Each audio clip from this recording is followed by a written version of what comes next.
Everybody, we are back. It is Taped on Live's favorite podcast, favorite channel, favorite is everything. We are back. You guys already know what to do. Hit the subscribe button. Subscribe. Hit the like button if you like it. Hit the dislike button if you don't like it. Leave a comment if you like it. Leave a comment if you don't like it. Also follow us on Twitter at the Mark John NFL for me, at Glenn Rockney for Glenn. And of course, pandasubs.com, discount code TDL for 25% off. Also, make sure you hit the homage up. Get that code right there with homage.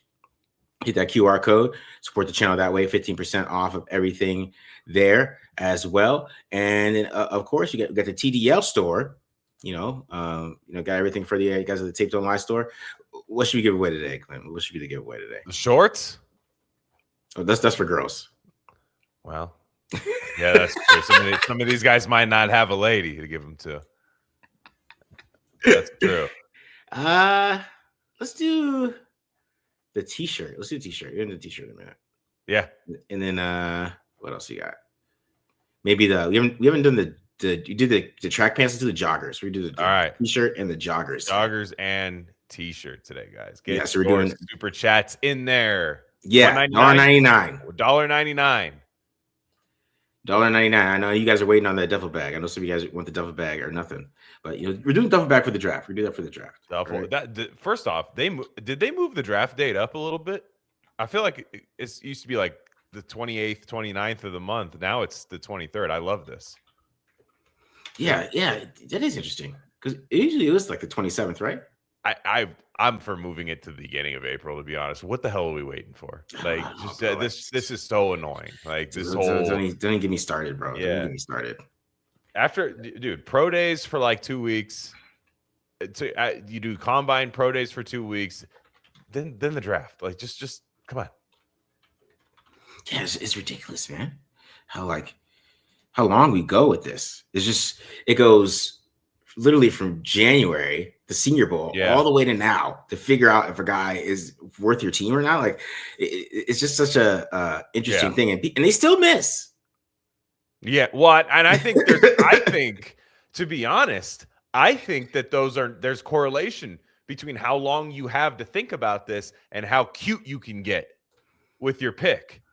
You start second and third guessing yourself. You get more interviews with these guys. One guy kind of blows you away in an interview, and then you're like, oh, he's moving up my board. When really it's like, first idea, best idea. I feel like can work a lot more, and you just get so much time to think about this stuff. And I mean, even us as people that talk about it, it's like, man, we need a gas mask bong video or something. I don't even know if that's going to do anything right now. It's just what. Where are we at? 20 days. 20 days, I see it. We have 20 days. Yeah. And, we were talking about Mendoza's pro day already, but, one thing that's funny is that he's coming in for the voluntary workout. You see that? Yeah. He's basically there for, like, the vet mini camp. Yeah. That's funny. So, it's like pretty set in stone, guys. I mean, we could move on to 36 for sure now. After that, I mean, even though most of us did, if anybody was smart, they did that. But I know there was some people holding out for that trade. You know what I mean? A couple. It's not happening. BBW Enjoyer's back. Man, where you been? We were just asking about you. BBW Enjoyer's back. I mean, he wants the raffle. He's back in. He said, "Give me the shorts. I know exactly the size I need for the lady I'm enjoying later." He's trying to get some shorts from the BBW. Yeah. He's trying to fill them booty shorts, TDL. You know what I'm saying? Yeah. You know what I mean? So I will say, before we get super into this right now, I think the chat and myself should thank Marcus for not selling this channel for $100 million to a data analytics channel and getting rid of the media side of it. I appreciate it. I appreciate you not doing it, not pulling a Chris Collinsworth. I don't know if anybody's been following this, and you might hate PFF, you might not. I mean, I'm very neutral on PFF. I did listen to a few of their shows. I like, a few of their the media side of things, but their media side completely tanked. And if you listen to Steve Palazzolo and Sam Monson's new channel, which is with the 33rd team, they did like a tell-all about everything that happened at PFF over the last 5 years with Mike Renner. Kind of crazy. So if you're into that stuff, but I will say, like, lost in all of this, I was like, you guys were always trying to like find inefficiencies in the market. And then Chris Collinsworth just said, fucking, I'm selling this whole company. That's the way I dominate this market. I'm selling it for $100 million. Wow. I can't believe he sold that whole thing, man. But like, he bought it for $6 million. You can't say he made a bad investment. Oh, wow. That's a great investment. Yeah, Chris Collins, like the whole time they're mad and they're making great points about like, and we wanted it to be this. We had this great idea. They were throwing that George Chahuri guy under the bus. Like all these things happened. Chris Collinsworth hired his son to run the company, and then they said the numbers that Chris Collinsworth sold it for, and I was like, I'd have done the same damn thing. Damn. I mean, he did build up the company, right? Right. And I could probably see how some of it, what him putting his name on it a lot too, kind of like on NBC, it was on NBC and shit like that. Course. Yeah. He raised the value of it, man. I mean, can't be mad at him about it. I mean, and they're all gonna get jobs. These guys are all gonna get jobs. Everyone, like Trevor Sikkema, these guys are all gonna go to the next thing. And they're very talented. A lot of these guys are very talented people, good media. A lot of them, they're gonna go to ESPN and get the Disney money. And it still sucks, like losing your job and everything. But I was just say what you will about PFF. Say what you will. Everybody looks at the damn grades. Yeah. Everybody looks at the grades. Whether you think the grades are real or fake, you still check them when your team gets somebody that you're not too sure about. Yeah. You still check. So it is what, like, you do have to give them their props on that, despite the fact that I think they presented a lot of it in a very smug fashion. Yeah, that's the problem. Yeah. That's the problem is that they're very arrogant with their takes. Mm-hmm. Especially Steve and Sam. I like Steve. I think Sam was the arrogant one. I think Steve had a little more nuance to him, but Sam, I don't know. He a few other guys, Eric Eager, a lot of those guys, like, were real, like, what I'm doing is Neil deGrasse Tyson law of science. And you're like, yo, dude, you missed, your draft board sucks like anybody else's. like you got mistakes like everybody else. You got all these things. And they're like, yeah, but my process is great. And you're like, well, not really. But we all still looked at the grades. We all still did. So it was kind of interesting. Like, it was, I'm very much in the middle on PFF. There's a reason when you say PFF, it sounds like that, because that's what you do a lot of times. Like, what are you guys talking about? But Chris Collinsworth did make a shit ton of money, dude. Oh my gosh. Yeah, because I was a big PFF guy, like in like 2013 when it first came out, because I thought it was like a cool way of kind of knowing who's playing well. I like the grading system they had, but even when they changed it to like the whole Madden thing, I thought it was a little stupid doing the whole little thing, because it used to be more basic. We used like the +2, +12 type of thing, because it kind of showed you how it was more of a consistency grade than like this just kind of flat grade. Mm-hmm. So, they're always like an underground hip hop group to me. Like they basically just sold out anyways. So they did talk about that, about changing the grading system. All the old heads that were there did not want to do it. Right. They didn't want to change. Because I didn't even know their old grading system. I only know the out of 100 grading system. Mm-hmm. But they had a big meeting where before everybody worked in Cincinnati, they would fly out from wherever they were. Sam Monson flies out from Ireland, all of these guys, and they come in. And they're like, have like the summit meeting of how should our grading work. All the other guys said, let's do the plus minus. Let's do that. And then Chris Collins was like, thank you. This is a great idea. He goes home and asks his kids, and they're like, let's do the out of 100. And then they switched to out of 100. So like, they say it's been bad for a while, right? And they were trashing Chris Collinsworth. I was like, that's great. I tell you, it was a fun listen. If you kind of have ever followed any of that stuff, I was like, wow, they were kind of going off a little bit. Oh my God. Going home and asking your kids is hilarious. I'm sorry. Like, I don't know. Like, I came back and I want to go with my kids, man. I think the 0 to 100 is better. Guys, great points, everybody. Help yourself to the food that I put in the middle of the table. Great points. I asked a third party that has the last name Collinsworth. We're going with this. Just hilarious. Hilarious. Anyways, we can move on to Raiders. So I just thought thanks for not selling the channel, Marks. I know you have a lot of offers. Man. I know you have lots of offers. Tons of them, man. Tons of them. 100 million, man. I would never give it the channel, but we definitely, everybody would tell. Don't sell it to Mitchell Renz for I don't know what he would buy it for, but don't sell it to him. Yeah, you ever see us live somewhere that you guys already know? You already know what happened. We're in a live location. You don't even gotta tell you what happened. Yeah. All right. So today we're gonna be talking about Kirk Cousins, of course. I know everybody wants to talk about that. Everybody wants, the Cousins is gonna start, yada yada yada. So we're talking about that today. We're talking about Mendoza's pro day. I'm gonna I got Mendoza's Bob McGinn scouting report from the scouts. So we talk about that. So we talk about that a little bit, and then we get into a little mock draft. Yeah. See what we got there, man. See what we got that with that one. But I didn't even ask you, mock draft. How you feeling, man? How you feeling? I didn't even ask you, bro. That was how I was feeling. Thanks for not selling the channel. But I feel great. Anybody that knows me, I've been clamoring for the Kirk Cousins stuff, so I'm happy to talk about that. I can't wait. This whole thing is working out exactly how I want it to. So I'm feeling really good about that. And yeah, I think I think the Raiders are heading in the right direction. They're doing things that I agree with. So, and I don't have to talk myself into. We'll see how the rest of Raider Nation feels about it. But I think this is a good idea. Yeah, I think it is too. All right, so we get some questions here, and then we'll talk about Kirk Cousins. If a QB lifts a lot, can that affect his throwing accuracy? Not really. I wouldn't say that too much. I think I think it might help. Because let's say, because Mendoza put on, if you watch the pro day, and I don't really care about the pro day. I know a lot of people were super into the pro day, a lot of that stuff. I didn't really care. It looked fine. Seeing the dude's frame was like, dude, he looked like a twig at Indiana when I would watch. I don't know why. I always thought he was a tall guy, but the Jared Goff comparison's not real anymore because Jared Goff was a greyhound out there. Yeah. Like this guy, Mendoza, I mean, people are going to say pause for what I'm about to say. Like the guy is built.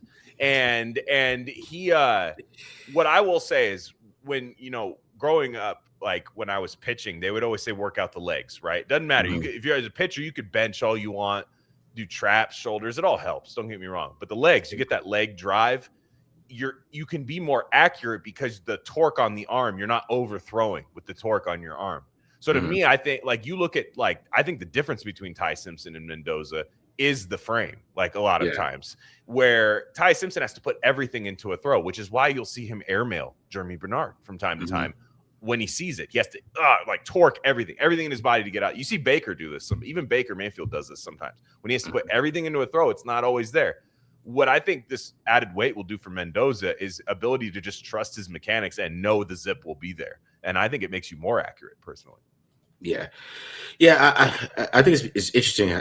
We talk about this more in depth. We talk about the pro day, but yeah, he's gotten big as hell. Like that dude's dude at the Athletic compared to Carson Palmer. Like I don't know if I can go that far because I think that Carson Palmer's arm is I know. Yeah. Absolutely nuts. He's not Carson Palmer. People are sleeping on Carson. Carson Palmer rolled off the couch and played for the Raiders and Carson Palmer was eating like Fritos on his couch, jumps out and starts throwing missiles for the Raiders on Thursday Night Football to Denarius Moore. Carson. Yeah, I heard that comp from, I think it was Robert Mays. I'm sorry, I don't see the Palmer comp, but yeah. Right. You can talk about from the size perspective, I guess. But BBW Enjoyer with the $5, appreciate that. What do you think is a chance they trade out of 36? Spytech wants to, I think. He keeps bringing it up that he'd like to have more picks. I'm not sure the value is going to be there, but you never know. That's why I want Ty Simpson to drop, because I would love to draft Fernando Mendoza and then reap the benefits of somebody trading up for Ty Simpson. Yeah, I would like that personally. Now, staying at 36 is totally fine too, but I think he wants a couple more picks in the top 100. Maybe even one more pick in the top 100, one at like 120 or something. I think he does. And I kind of agree there with this kind of draft where it doesn't seem like anybody's sprinting to get anybody, but there's good depth. Because there's a lot of players I see. More I watch and everything in rounds 2 through 4 where you're like, man, that guy could start for my team. Man, that guy could start for my team. I don't know about Hall. I don't know if he's going to wear a gold jacket, but damn, this guy could play good football for my team. And I think Spytech sees it too. We can trade back in the mock draft. So I saw that question, but I'll answer that real quick. All right, thoughts on the get up talking about Mendoza panics in the pocket? Have you seen that on tape consistently, or is this more a BS narrative? I mean, panicking in the pocket, no. Like leaving a pocket maybe too early, trying to make a play. Yes, panic is a different type of thing. Panic means you throw a pick. That's what panic in the pocket means. You panic, that means you're rushing things.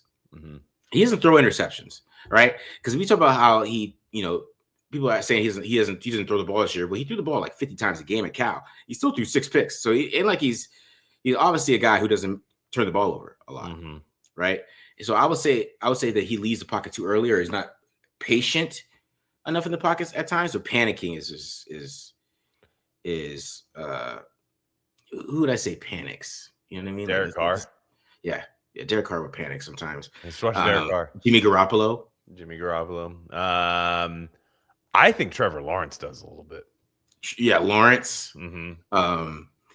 Who else does? Panic in the pocket. Yeah, there's a few. I mean, I'm just going down the line. There's definitely a few people. Darnold used to big time. I think Darnold has corrected that a little bit, I think, through times. But there's a few. There's a few. So yeah, every Raiders quarterback. Everybody's played quarterback for the Raiders until now, hopefully. I don't think Kirk Cousins panics. I don't think Cousins panics. No, I think we're good there on that terms. Kirk might have other issues, but yeah, I think we're good there. Like Will Levis is a panic in the pocket guy. Yeah. Where you just do something stupid, you like throw the ball in the air. Like that's a panic guy. Mm-hmm. That's panicking in the pocket to me. Like maybe leaving the pocket too early, maybe not taking a check down, maybe not like, That's what I didn't like about Zach Wilson at BYU. It's why I didn't see it with Zach Wilson. I'm like, you got a clean pocket here. Nobody's coming near you at all. And I see this skittishness and this you have to lead. It's like somebody playing a video game. Like they have to get on the run, like it's like, I don't like that. Do you guys think the Raiders will concentrate on big violent men or go with the skill fitness players in the draft? Little of both, but I do think Spytek loves his linemen. He keeps saying it. He keeps saying, I love my linemen. So they are going to get some big players, like just some. I think they need it badly. But I think you're going to see some. All right, man. When I saw the Nigerian guy today at 306, you were like a 4.66. Yeah, I was like, Spytek is an RAS guy. They're taking him in the 6th round. I have no idea if this guy's ever going to play football, if he's ever going to be good or anything. But my goodness. He ran a 4.6. What was it? A 10 something vertical? It was what did he run? It was 10 something. Yeah, 39, 10 broad jump and a 39-inch vertical, 306 pounds. Yeah. Yeah, this is crazy. And somebody said when like Nigerian and like African people stop, like they're gonna finally get to the NFL, like they are kind of already, but like now they're just now starting to become like from birth NFL players. Yeesh. It's gonna be great because you see people in the NBA, like you're just like, man, that athleticism is just nuts, and oh my goodness. So Spytek's gonna take a couple gambles on that, and that's the right thing to do. Couple your late round picks should just be dart throws at athletes. Yeah, yeah. I mean, the Nigerian pass rushers usually go to Penn State. Penn State stacks them.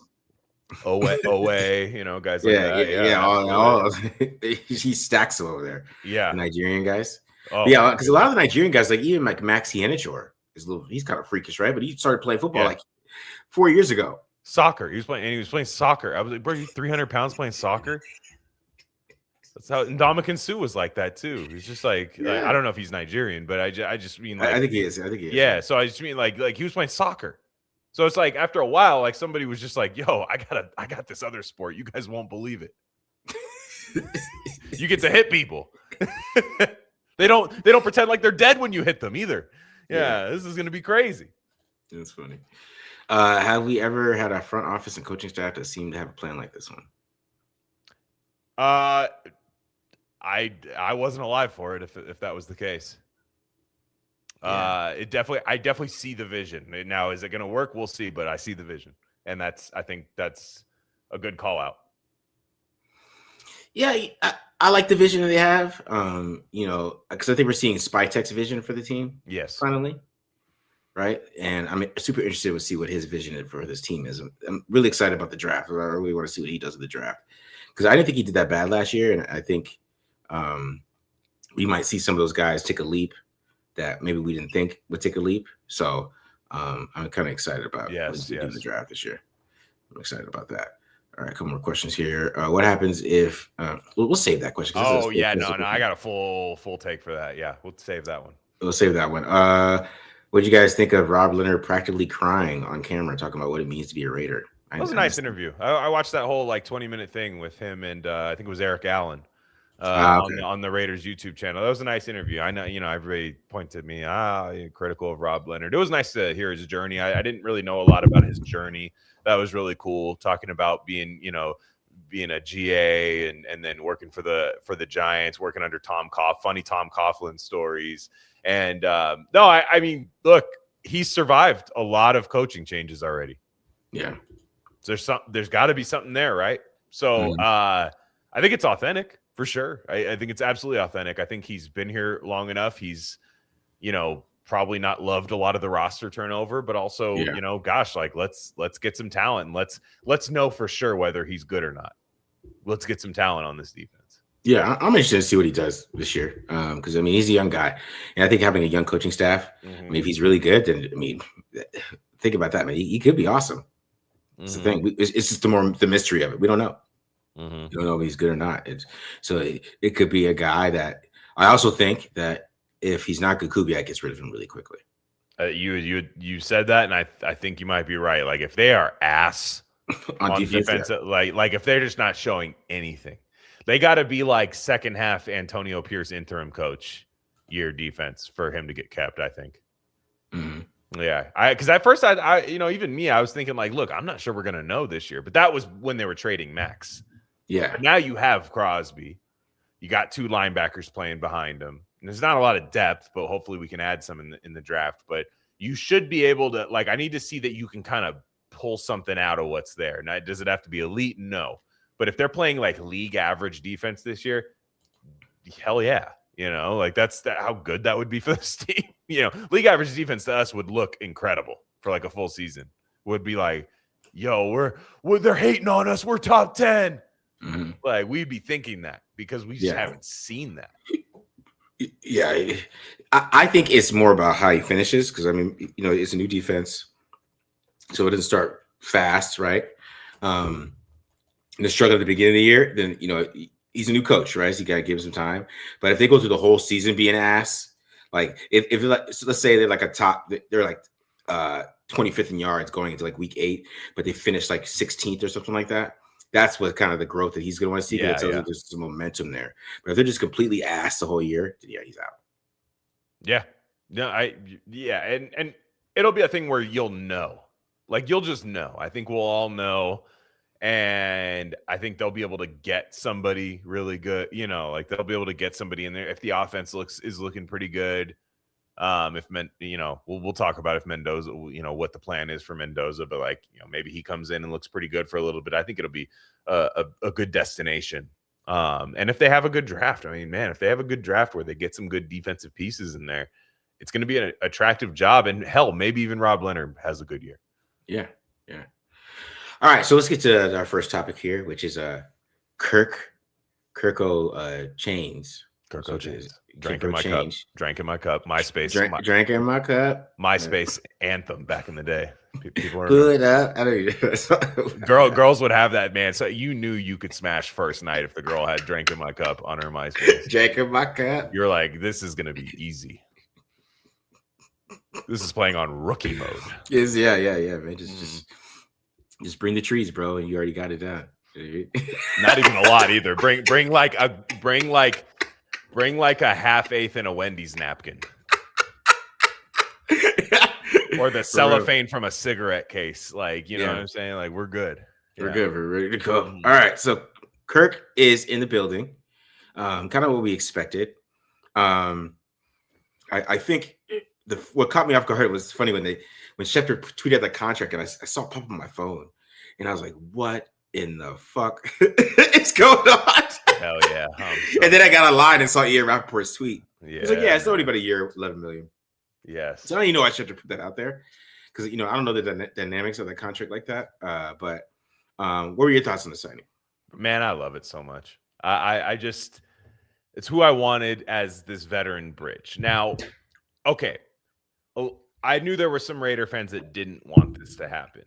And I think a lot of it is people's brains thinking, like, we don't have a quarterback, then we signed Kirk Cousins. Like, for me, I'd be like, yeah, if there was nobody there besides Kirk Cousins, I'd be like, damn it. Like, this, we're doing this again, right? But it's a good bridge. It's full awareness of what's happening, too. And I saw the question that said, what happens if Kirk has a really good season for the Raiders? Now, for one, I think that's incredible if that happens. That's not a Sam Darnold, JJ McCarthy situation. Sam Darnold was 27, I believe, when he had that really good season for the Vikings. Kirk Cousins is 37. That was just squeezing a little bit of toothpaste out of the tube before you got to make your store run. You're kind of like, I was able to brush my teeth one last time kind of thing, like before I got to go get a new thing of toothpaste. Like, where it's at there. Kirk Cousins has been through this situation before, and I do believe he's going to start for the Raiders unless Mendoza comes out and looks like the second coming. Mm-hmm. Like, if he comes out and it's like, whoa, and he might. But I think it's no coincidence after the pro day, after talking with him, and just all the comments that Kubiak, Spytek, and all of these people have made in the offseason, they don't want to play this guy right away. Yeah. And why would you, right? You're looking at number 1 overall picks, right? And I'm not saying first-round quarterbacks, but number 1 overall picks. How many of them really benefited from playing their rookie season? Like what I mean is benefited to. I'm sure there's stuff you can, even through the L's and lumps that you take, you can learn things. But I don't think anybody enjoyed watching Bryce Young play as a rookie. I don't think anybody enjoyed watching Caleb Williams play much as a rookie. I don't think a lot of people enjoyed watching even Trevor Lawrence play as a rookie that much. It was just these teams are bad. And the Raiders are one of those teams. Mm-hmm. And you talk about quarterbacks like Pat Mahomes, Jordan Love. These guys, look, we'll see what Mendoza actually is, because I think he's better than JJ McCarthy, right? I think he's better. Yeah. But this is the right process.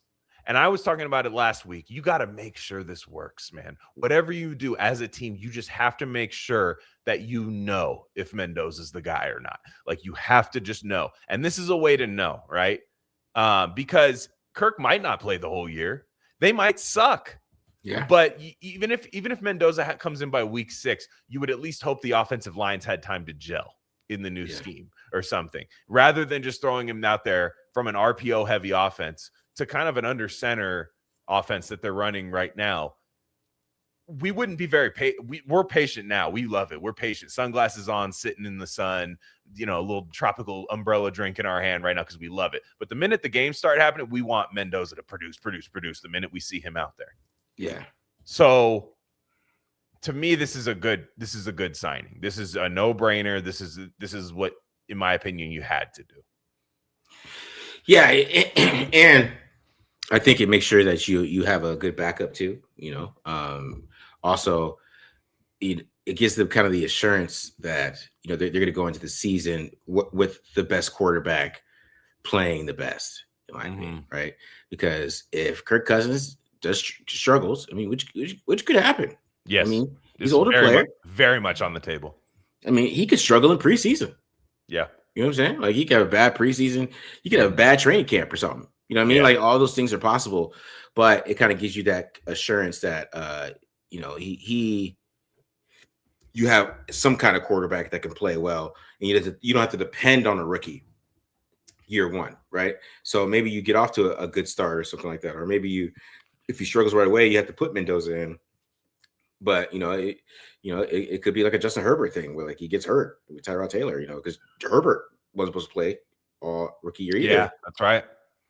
And then Tyrod Taylor got hurt in the second game of the season. The trainer almost killed him. Yeah. Yeah, I remember when that happened. Yeah. Yeah. Mm-hmm. Yeah, he almost got killed. Who knows if Herbert was involved in that, but you can spread those conspiracy theories here. Yeah, I mean, he did have a degree in biology at Oregon. I mean, I don't know. I'm just asking questions here at this point. You have to just wonder. I don't know. I mean, it's weird. Weird. Me. And you just kept the job since then. I don't know. Me as just a curious, free thinking man. Did he just hit him with an Ace Ventura blow dart? We don't know. We don't know. We don't know these things, but yeah, it's a possibility. But yeah, the same thing could happen with that. Like you said, Herbert wasn't supposed to start right away. I'm trying to think of the number one picks though. The last number one picks in the draft. Burrow's the only one that I think anybody enjoyed watching. Like the first year where you're like, this guy's got it right away. You know what I mean? This guy's got it. It looks good in the offense. Mm-hmm. And I even think his rookie year, there was a little bit of ass whooping that he took. Yeah, right? Good, because Burrow's rookie year is super interesting because I thought he would never be able to play in the cold. I remember him playing in Pittsburgh and even like late in Cincinnati, like the year, the ball was like flutter in the air. Yeah, Cam Ward, it's like they can't look. I don't think Cam Ward looked bad last year, but I don't think there was any like reason that they had to throw him out there other than like, hey, fan base works. Like to me, that when you talk about panicking in the pocket, this is panicking as a franchise. It's like, this is our first overall pick. Look at him. That's our guy. Look at him. He's out there in the field. And that like kind of honeymoon phase really doesn't last long with fans, because if you see Mendoza getting hit, and this is a guy who doesn't check down very well, right? That's another thing. He's going to have to learn to check down a little bit better, as you've said in your film reviews. So that's a way to get yourself hurt, in the NFL right away. And we're not talking like Ashton Genty. I love Ashton Genty and everything. Ashton Genty's a 5-year pick. Mendoza's a 10-year pick. So you can kind of it's not throwing away a year or 6 games, 7 games. You can play the long game with this quarterback. Like, you don't have to play this guy right away. Carson Palmer, we brought up Carson Palmer. He didn't play his rookie year at all. Like, this used to be the norm. And one last thing about Kirk Cousins is, not only do I think Kirk Cousins is here to be just kind of a mean average kind of, this is a guy that I trust. I think he's there to install the offense as well for the whole team. For the whole team, and you have Linderbaum, who's very familiar with the run scheme, right? At that sense, but for the most part, like, Jack Besh, Dante Thornton doesn't know the damn West Coast offense. No, he doesn't. Like, does Ashton Genty know that very well? Maybe, probably not. Brock Bowers probably does. It doesn't matter either. He'll get it. But for the most part, like, you have a quarterback to install that offense there, because you don't want the install year with the guy who's supposed to be your 10-year plan, right? Like, you don't want to install the offense with the guy who's supposed to be running it for 10 years as a guy who's never run it before. Like, so I think this is a good idea. Now, Kirk, unfortunately, he's been through this before, right? So he knows the whole pennant. Now, he got not like lied to, but he had the rug pulled from him in Atlanta, where he got the big bag. In Atlanta, the big bag. Yeah. They draft Penix, and he's like, whoa, what? There's no shock of what's happening here. There's no shock about what's going on here. So he knows what he's walking into. But he also knows that if he has a bad game, throws 3 interceptions, something like that, you're going to hear ABBA. Can you hear the drums, Fernando? You're going to hear that played in the stadium. There was something in the air that night. You're going to hear that. In the stadium. People are going to sing that, chant it like a soccer stadium. Yeah. In there. It's part of the game. He understands it, though. He understands it. So I think this all works. And it's not about how good Kirk Cousins. That's the last thing I'm thinking about, is how good he is. Yeah, me too. But he also might cook a little bit. He looked pretty transition. Good at the end. He looked pretty good at the end last year, end of the season, after he finally got that Achilles healed up a little bit. Great transition to this question. If the offense is cooking with Kurt, but the team is still losing because of the defense, would you keep Mendoza on the bench, or is him getting live reps at the end of the year the plan no matter what? You do an Alex Smith thing where if they're out of it, I mean, the Chiefs had a playoff spot, actually, but if you're out of it, if you're kind of just like, look, we're not making the playoffs, that last year, maybe you start that last couple of weeks of the season, you were scoring points. The defense was a sieve, but I will say the one thing about the Kirk Cousins contract that I love, everybody freaked out when they saw it. Doesn't mean what it means, whatever. Contracts are stupid. I don't even know why they gave us any of those numbers. That should have been confidential, classified documents. I know. But the thing about that is it's not just a 1 year, $13 million deal for Kirk Cousins, right? It is effectively. I think that's what the Raiders are going to eventually like do. But let's say Kirk Cousins has a 9-8 season for the Raiders. Who knows what that 9-8 season means? But 9-8 season, they're scoring a bunch of points. You're getting a 3rd round pick for Kirk Cousins next year. You're trading him to somebody because you have him under contract. You have him as a guaranteed. You have him getting guaranteed money the next year, and you're gonna get him. You're gonna get a pick for him. So I think there's a genius element to that too. And if it's absolutely worst case scenario where Kirk Cousins bottoms out, he looks like Geno last year, horrible. You're starting Mendoza. You pay him $10 million, the $10 million guarantee, and you tell him to get the hell out of here. The Raiders can eat that. It's fine. Yes, the contract was so stupid. I was so mad he tweeted that because you got a question here. What's the point of adding all those contract years if everyone still thinks so you can trade them? So you can trade them next year. Yeah. Because even you look on Spotrac, it has no money after the 2027. Yeah, it's so a team like everybody's scrambling in 2027 to get these quarterbacks. But what if the Cleveland Browns or Arizona Cardinals win like 6-7 games and they're out of the I said 6. Someone's gonna say it in the damn comments. But the people, I'm too old for that joke. Like, so it doesn't like, but people pointed out it's insane. Yeah. But anyways, let's say they win that amount of games, kind of takes them out of the top 10. That's the team that's going to give you the 3rd round pick for Kirk Cousins. They're going to start lying to themselves about how good they are, what the Raiders used to do. So I think it's actually pretty genius when you think about it. And this might be a quarterback that sucks. I fully admit it. He might suck for the Raiders, but it's a useful asset to bring in at this point. For me, I was looking it up. I didn't know he went 5-3 as a starter last year. I didn't know that. Dude, he on Monday Night Football, he tore up the Rams. Like on Monday Night Football, in a gotta have it kind of game, he tore them up. Falcons. If you ask Falcons people about Michael Penix right now, they're not exactly excited about Michael Penix. Well, they brought it to it, didn't they? I don't think they're excited. The Falcons are excited. No, I know. That's what I'm saying, man. Like it would be great. I mean, hey, like we'll see, because Kubiak. We'll see how good of a coach Kubiak is too with Cousins. Because like if he has Kirk Cousins playing some of his best football, you're like, that'll give you a preview to what he's going to do with Mendoza. Yeah. If Mendoza legit beats Kirk out for QB1, will he be a little diva and pout? I don't think so, because it's already happened to him before, and maybe he asked for a trade. But at this point, for a year with Mendoza out there, like if Mendoza just comes out and rips it, like you're just like, holy crap, this guy picked up the offense and like he's a savant, which is very much on the table. If that happens, I'm sorry, Kirk, we'll trade you in the offseason, but we need you here. We need you here. He might pout, but that's hey man, like it's the part of the game. It sucks probably to lose your job to somebody who's 22, 23 years old, when you've been in the league and you have more money than Mendoza might ever have. I mean, let's be real. Kirk Cousins has so much money. You're just like, it's nuts. But I don't think so. And I don't think so. And I think they're going to become pretty good friends about it. And did you hear Kubiak's comments about veteran quarterbacks? He said something interesting. He goes, veteran quarterbacks have a lot more on their plate. They don't need to mentor. They need to set an example. And I think that's what it is here's how I work. Not like, come here, let's study together kind of thing. It's more so, here's how I work. Here's how I pick up this offense. Here's how I do this. And just lead by example. So I don't even think they're asking him to sit there with a Boy Scout leader. Yeah. Does Kirk start the whole season if healthy? If he's playing well, yes. I still think Mendoza beats him out, but that's just me personally. He might. But I think if Kirk Cousins wins the job and is playing well, they're going to keep him in there.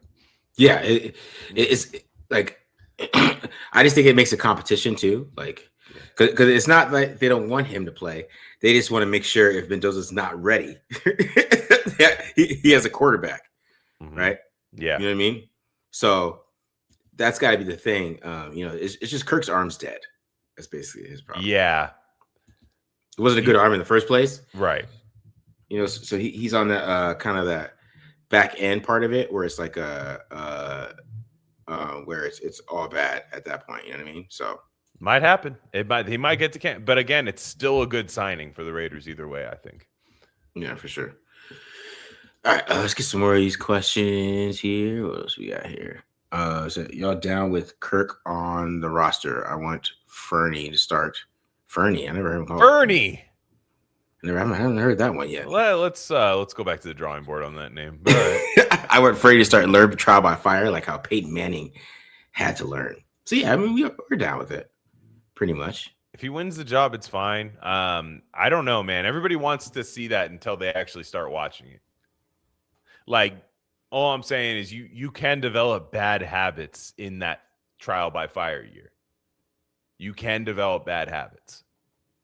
That's all I'm saying. Like, you can't. And the Raiders won 3 games last year. I think this is smart. Now, again, if Mendoza looks better than Kirk in camp, start him. I'm not saying Kirk should start no matter what. But if Mendoza is maybe taking a little more time to learn how to play under center and just learning the West Coast offense, you have somebody that at least knows how to do that. And do any of us expect the Raiders to be a playoff team next year? I don't, personally. I don't think a lot of people do. Their Vegas win total is 5.5 for next season. They're expected to be one of the worst teams in the league. Yeah, they might not be. I just mean like does that sound like you want your rookie quarterback playing 17 games during that, no matter what, getting lit up like a Christmas tree, miscommunications and all that? Yeah.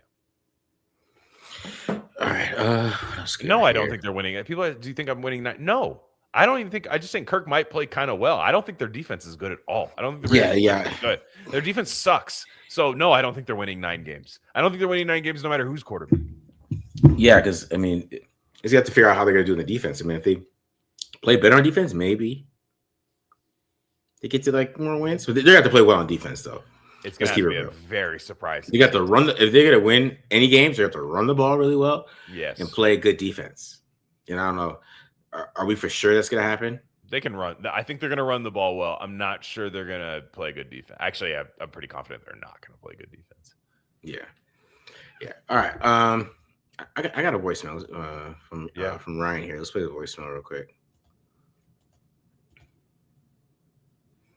Mm-hmm. Yeah, man. I mean, all this Kirk Cousins stuff. Like, I was so bad at Abstract when you pulled that shit up. I was like, bro, are you serious? Like, making us look like we gave freaking out. Like, I was literally freaking out, dog, when I saw it. I was like, no way. What is happening? Oh, man, that shit pissed me off, dog. I was like, this dude, what's wrong with this guy?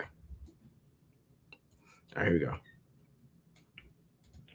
Hey, TDL. It's your favorite Vikings fan, Rhino106 here.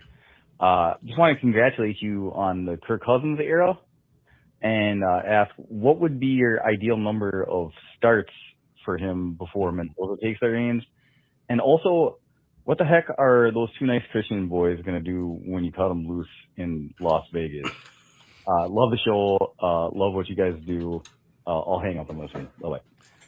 Man, they're going to be at the damn M&M store together. They're going to be going to the big M&M factory. Like, Kirk, did you know they have 190 flavors of M&Ms here? And they're going to be like, Fernando, I don't believe it. And then they're going to go there and they're going to eat a bunch of M&Ms and then watch tape. That's what they're going to do together. Mendoza likes to drink beers, though. I mean, let's be real. Like, he ain't. I think Mendoza's a little bit of a fake square, slightly. Like, I think he still gets down a little bit. Like, he drinks like 3 or 4 beers. Like, where Kirk Cousins drinks like maple syrup, like Elf, like Buddy the Elf. But I will say the ideal number of starts, I don't really have a number. I'm down for him to start all season if that's what it takes. I do trust Clint Kubiak to that degree. Last year I didn't trust Pete Carroll midway through the season to tell me if Caleb Rogers, Charles Grant, if these guys were any good. It was like halfway through the year, you're just like, this guy doesn't know what the hell's happening right now. He doesn't know anything about this damn roster. He's probably checked out. But I trust Clint Kubiak with quarterbacks and these guys. And if Kirk Cousins is playing better, or if just the team isn't that good and they don't want to just put Fernando out there for no reason, like the Packers did with the Packers didn't do this with Jordan Love. It was a different season. But like if you just felt like you needed more time I trust him. So it's really about trusting in this coaching staff. So if it's a full season, then it's a full season, and I'll probably get impatient too, because I just Kirk Cousins' arm is not that good anymore at all, really. So I will be a little pissed off, and I'm sure Marcus will on tape and be like, "Damn it, he made the right read, but the arm's not there." Yeah, just the ball just died. He died in the change-ups, Yeah. Yeah. he said Kirk's a Catholic and Mendoza's Kirk's evangelical versus Catholic. Yeah. I was gonna say, I think Mendoza's the Catholic. Yeah, Right. yeah. I would think, just being the Cuban Miami kind of guy, and then Yeah. Kirk being the evangelical Protestant kind of. I could see that. I mean, they'll still get down together for sure. But it is just I don't know. We'll see. We'll see the we'll see. I trust it. I'm just saying I trust the staff with this process, and I just bringing him in just gave me this like kind of sigh of relief a little bit that they're going to get this right. Yeah. Yeah, he's a drinker, man. I mean, doesn't be drinking. He drink beers with the guys and stuff like it. I think he's more of like a business geek than like a geek. Just like because we started talking about his pro day here, but I was laughing at his pro day interview when he called himself a servant leader. I'm like, bro, that's the most corporate term I've ever fucking heard. I don't ever heard that outside of a job. Yeah, he'd be one of the You know what? You want to know truly my one concern about Fernando Mendoza is that he's too smart, like Andrew Luck. And he's going to be like, after like 6-7 years, be like, I don't want to play football anymore. That's my biggest concern about Mendoza. It's not how good he is. Everybody's, the pocket. We don't know about the pocket or the RPO offense. I think he's going to pick this shit up pretty fast. Honestly, I think he likes football. Yeah. We got to hope he's Brady where he can't live without it. Yeah, I think that's the difference. I think that's the difference. We have to hope that he loves football. Right, I think Andrew Luck was like he played football because he's really good at it. Yeah, and then like it was just, I'd rather just. What is this? We're running our heads into each other. What is this game? Like this game is so brute. Yeah, like this is Chris Borland, right? When he got everyone from the Niners to retire because of concussions, and then you find out Chris Borland's dad runs Borland Hedge Fund. And you're like, yeah, bro, Anthony Davis's dad does not run the tackle for the Niners. Like, it's just like you're telling everybody to give up the bag when you have like 13 different bags you could get. Yeah. I think Andrew Luck had an architecture degree from Stanford. Yeah, you're good. He's like, you're good. He can make money. And guess what Andrew Luck still did? He's still doing damn football right now. That's what's cracking me up about Andrew Luck. Okay, so you're the athletic director of Stanford now, basically, or the GM of Stanford or something like that. It's like you still love football to that degree, right? So that's my one concern about Mendoza, where it's just like, yeah, actually, I bought like 36. I bought Whoop. I bought the Whoop company from like the motion, tracking biogenetics and stuff. Yeah. That's just my one thing about him. But hell, I'm sprinting the card in. Yeah, I feel you, bro. Do y'all take that over or under on that 5.5? Over. I just used it as a reference. I think they win 6-7 games this year. Fuck, I said it again. I'm not trying. This is not a bid. This is not a bid either. I'm gonna go over. I think they get the 6. For some reason, I feel like they get the 6. I think Kubiak, the offense, you're gonna score some points. Yeah. I think they're gonna play a couple bad teams and just beat the hell out of them.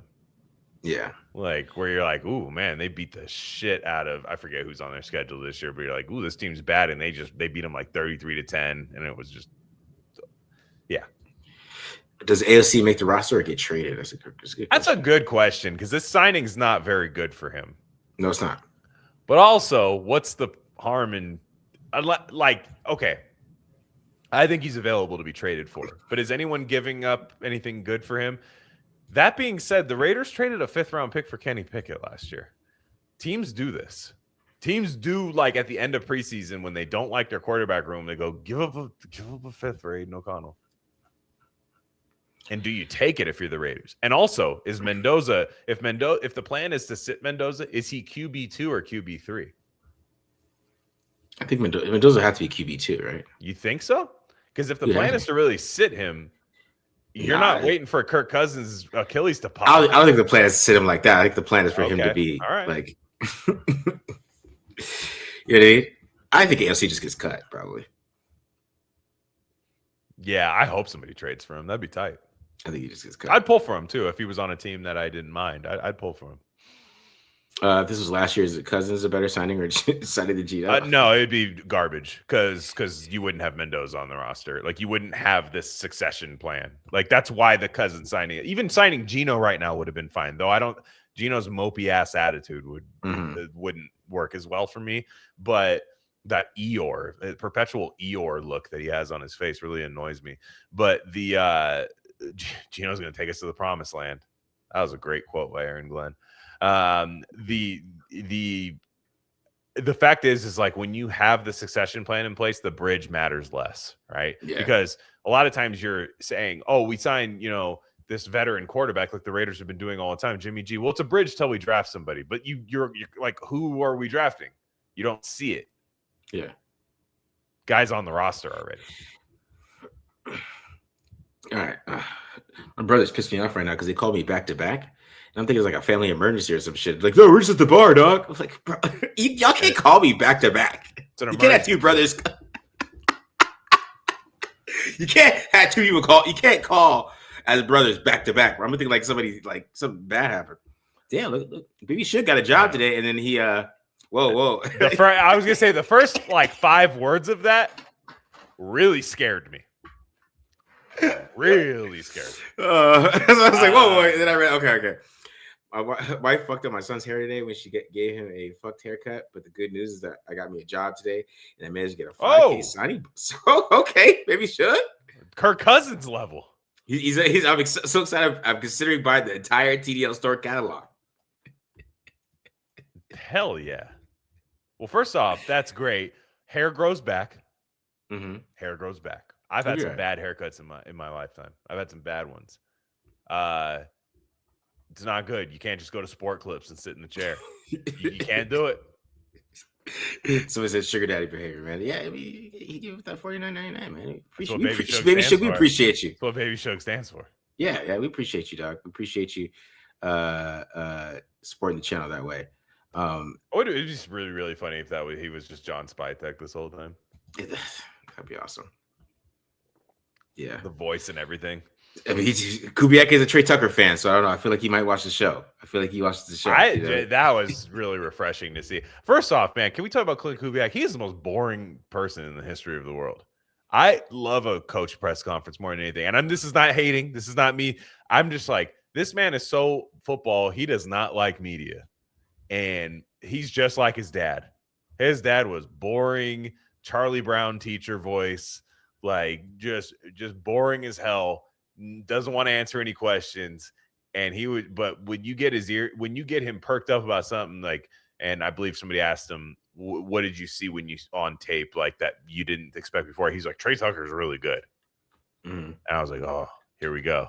And I think he's going to get some of the JSN usage. Mm-hmm.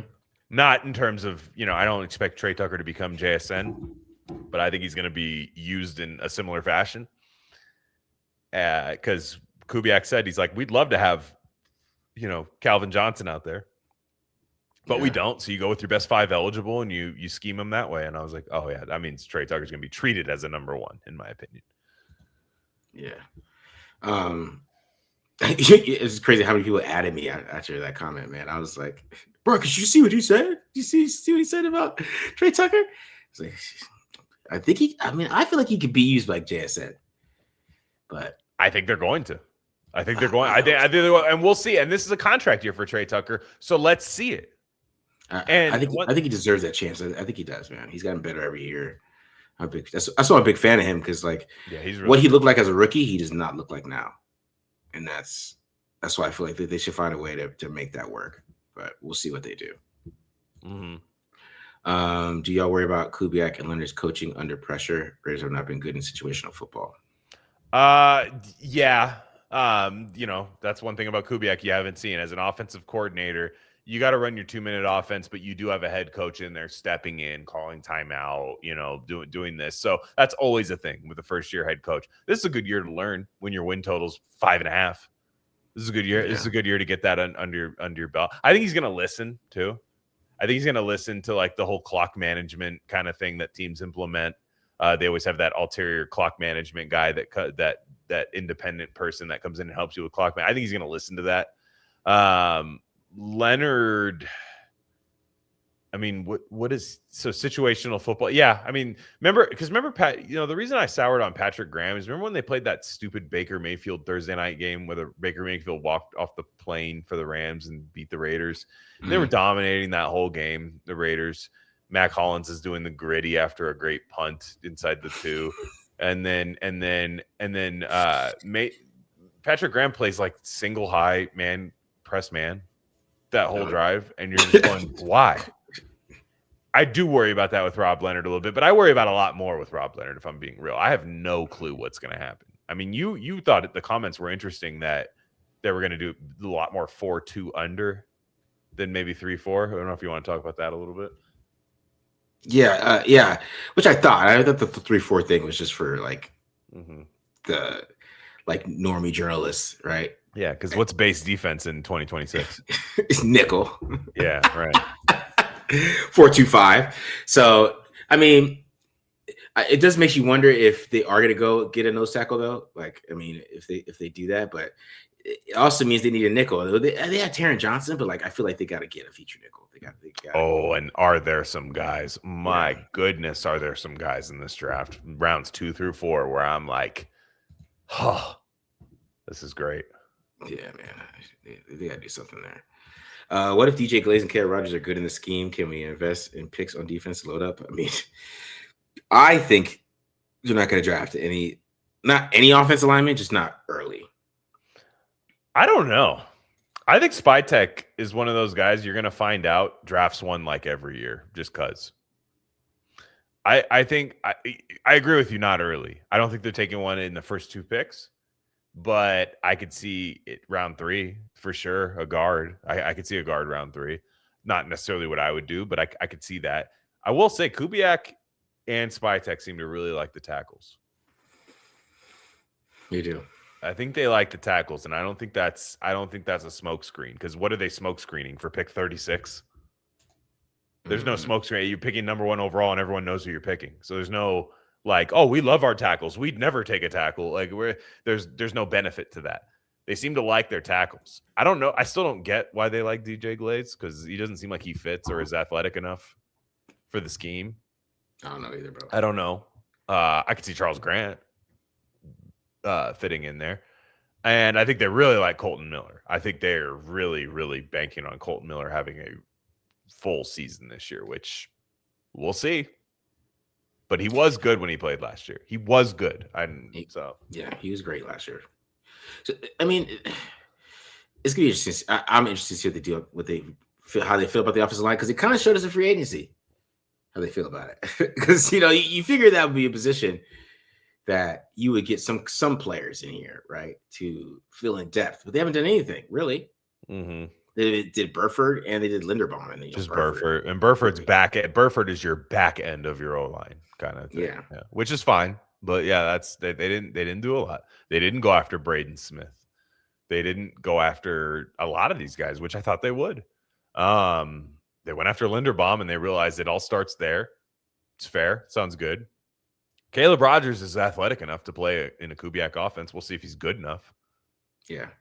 We'll see if Charles Grant's good enough, but I think Spytek really likes those picks. I mean, those were top 100 picks last year. And I know it's not for the same coach, but I don't think Pete Carroll gave a shit about those picks at all. I think it was for the GM, and I think for the GM, he's going, hey, Clint, can you – this has to work for you, right? Or at least you have to at least give this a chance. And that's what kind of speaks to Mendoza not playing early, where it's like, let's see what our O-line is. Yeah. Let's see who wins these jobs. All right.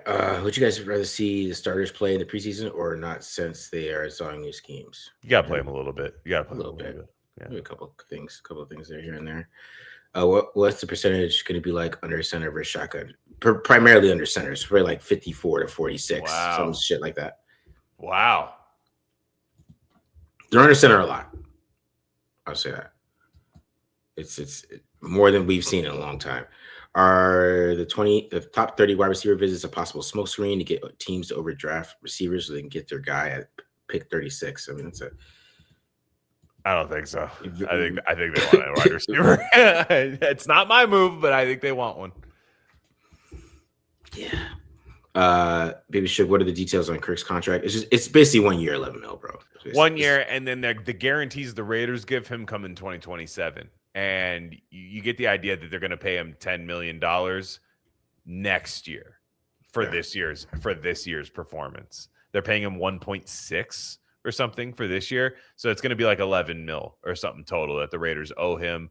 On the off chance that he's Tom Brady level good this year, the very off chance, the 1% chance that he's like Tom Brady level with the Bucks this year and just carving something up, then you're like, let's keep that 5-year deal. And who wants Fernando Mendoza? Who's going to give me the first round pick for Fernando Mendoza?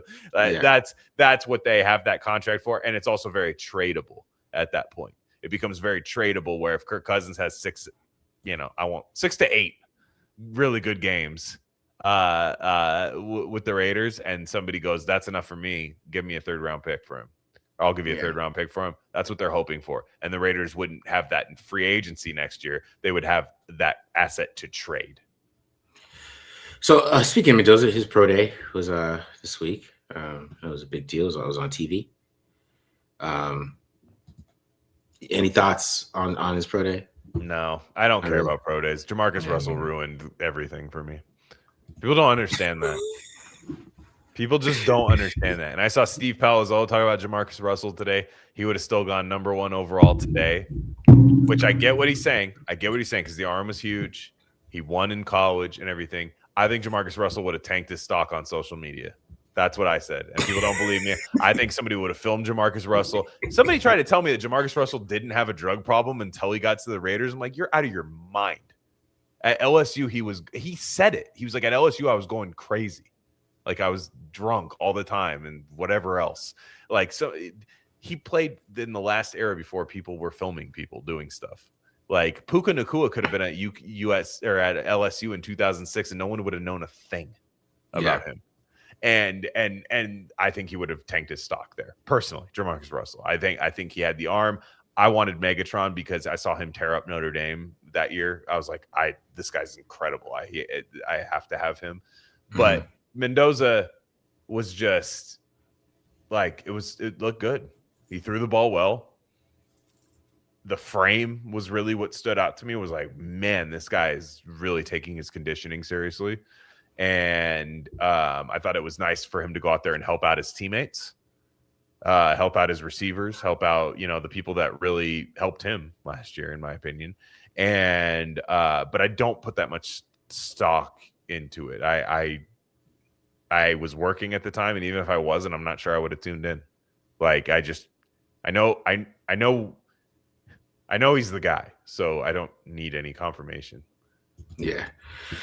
I thought it was a good showing overall. I thought he went out there and played really well. But yeah, nothing crazy. He didn't do anything crazy. It was just a normal pro day to me. It was kind of boring, to be honest. Yeah, pro days are boring.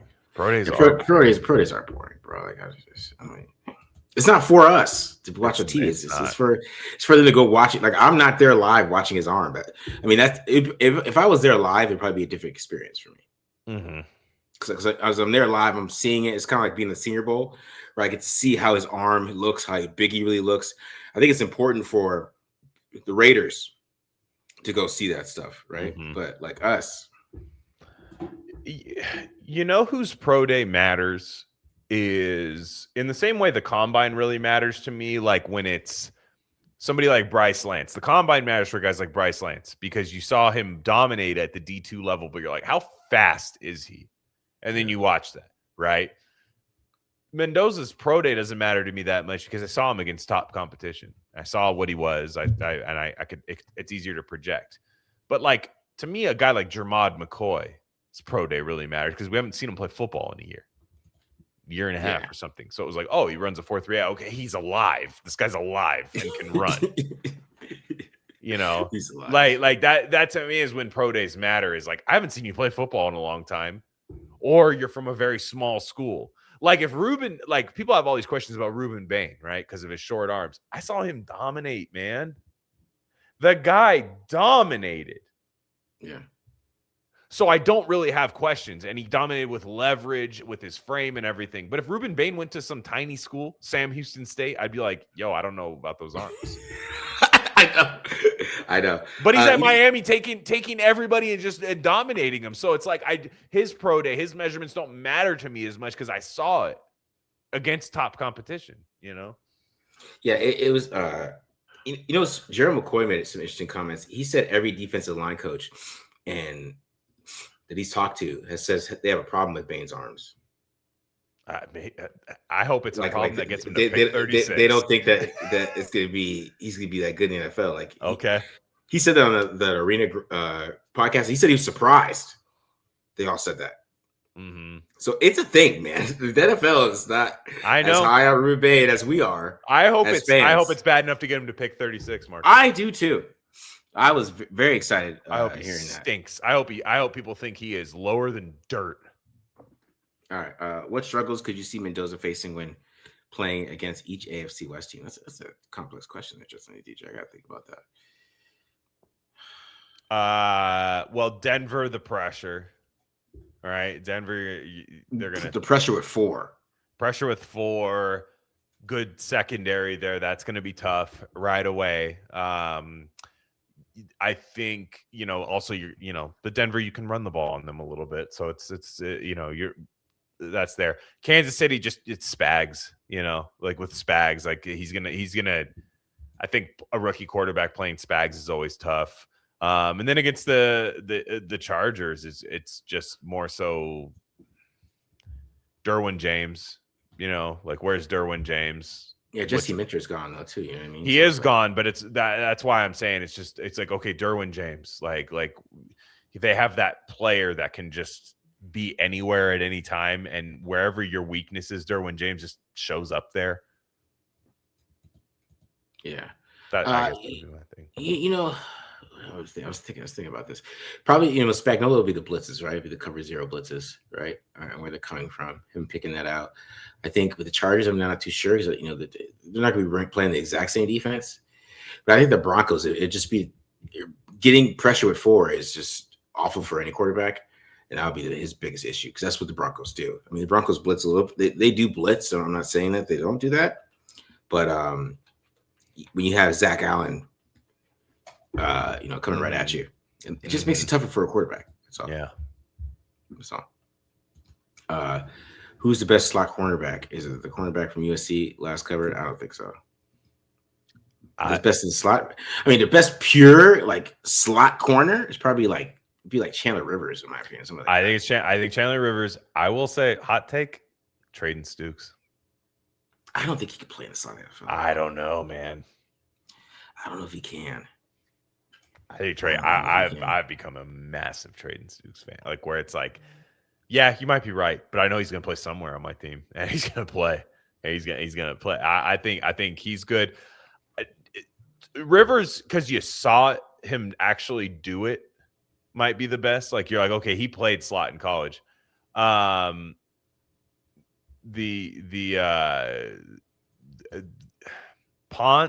is really interesting as a slot because I know he can tackle. Yeah, somebody asked about this 40 times, which is really fast.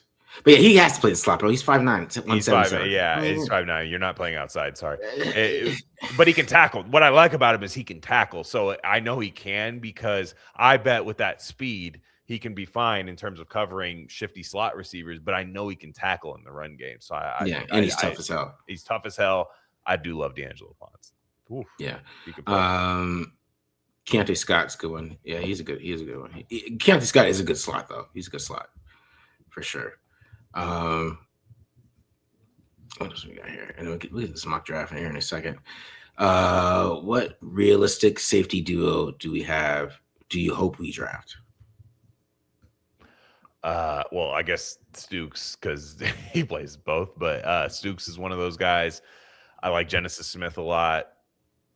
Zakee Wheatley's one I've really has come on lately. I think he's really good. McNeil Warren's kind of the one high that if he's at 36, you stop everything you're doing and you take McNeil Warren. But just later in the draft, who's the guy to Maryland? Was it Maryland? Jalen Husky. Husky. I like him too. That's the one you were talking about him. I like him too. He's a good player. Yeah, there's a lot. There's a lot, and they need two. So yeah. Yeah, I mean, of course, I went Genesis Smith for free safety, and then like my dream team would be Genesis Smith, AJ Halsey would be the dream team.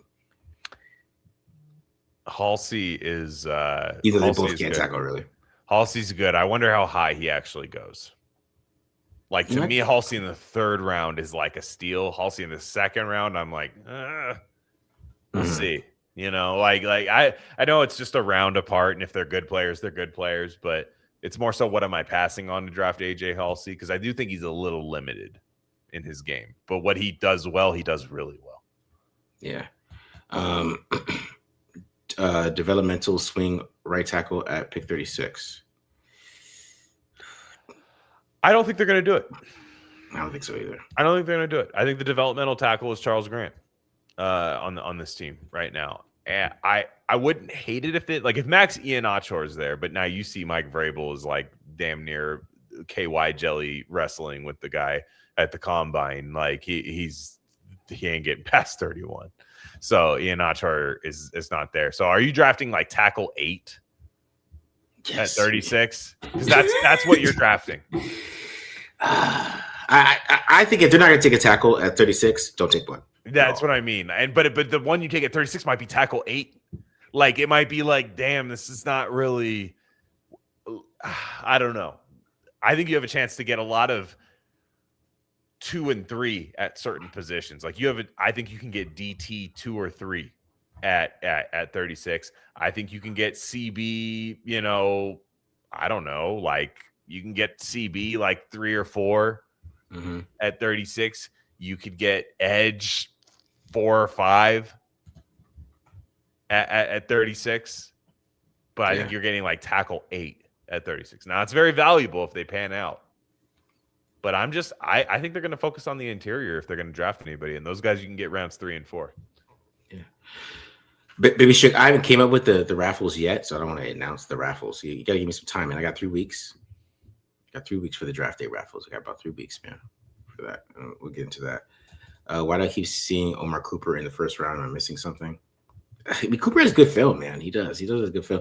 I think why you keep seeing Cooper in the 1st round is because of Mendoza. There's a couple guys in this draft that I watch, like Skylar Bell. If Skylar Bell was on Indiana, Skylar Bell was a monster. If he was at Indiana, he'd be Omar Cooper. Bernard, if he's at Indiana, he's Omar Cooper. Like, I feel like you switch those guys, they'll be getting the same buzz. I think it's a lot of it is because of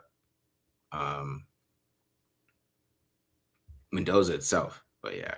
I'm with you on Skylar Bell. Skylar Bell at 67 is when I really think like Skylar Bell. I would take him a little before that, but the Raiders pick at 67. If they get him at 67, I'm doing cartwheels, especially if they get a nice defensive player at 36. Like I'd feel really good about that because Skylar Bell, I don't really like taking receiver early, but he's one of those guys where you're like, I can see this guy being 1,000-yard receiver as a rookie randomly. And people just going, who the hell? Fantasy guys like, you can hear their keyboards on their podcast. Skylar Bell, where did he come from? He's one of those guys. Yeah. All right, guys. We're about to get into some mock draft here. Do that. I'm gonna go to the bathroom while you do that. All right, because we might have to switch after that. But we're getting this mock draft here. While Glenn goes to the bathroom, I'll answer a couple more questions.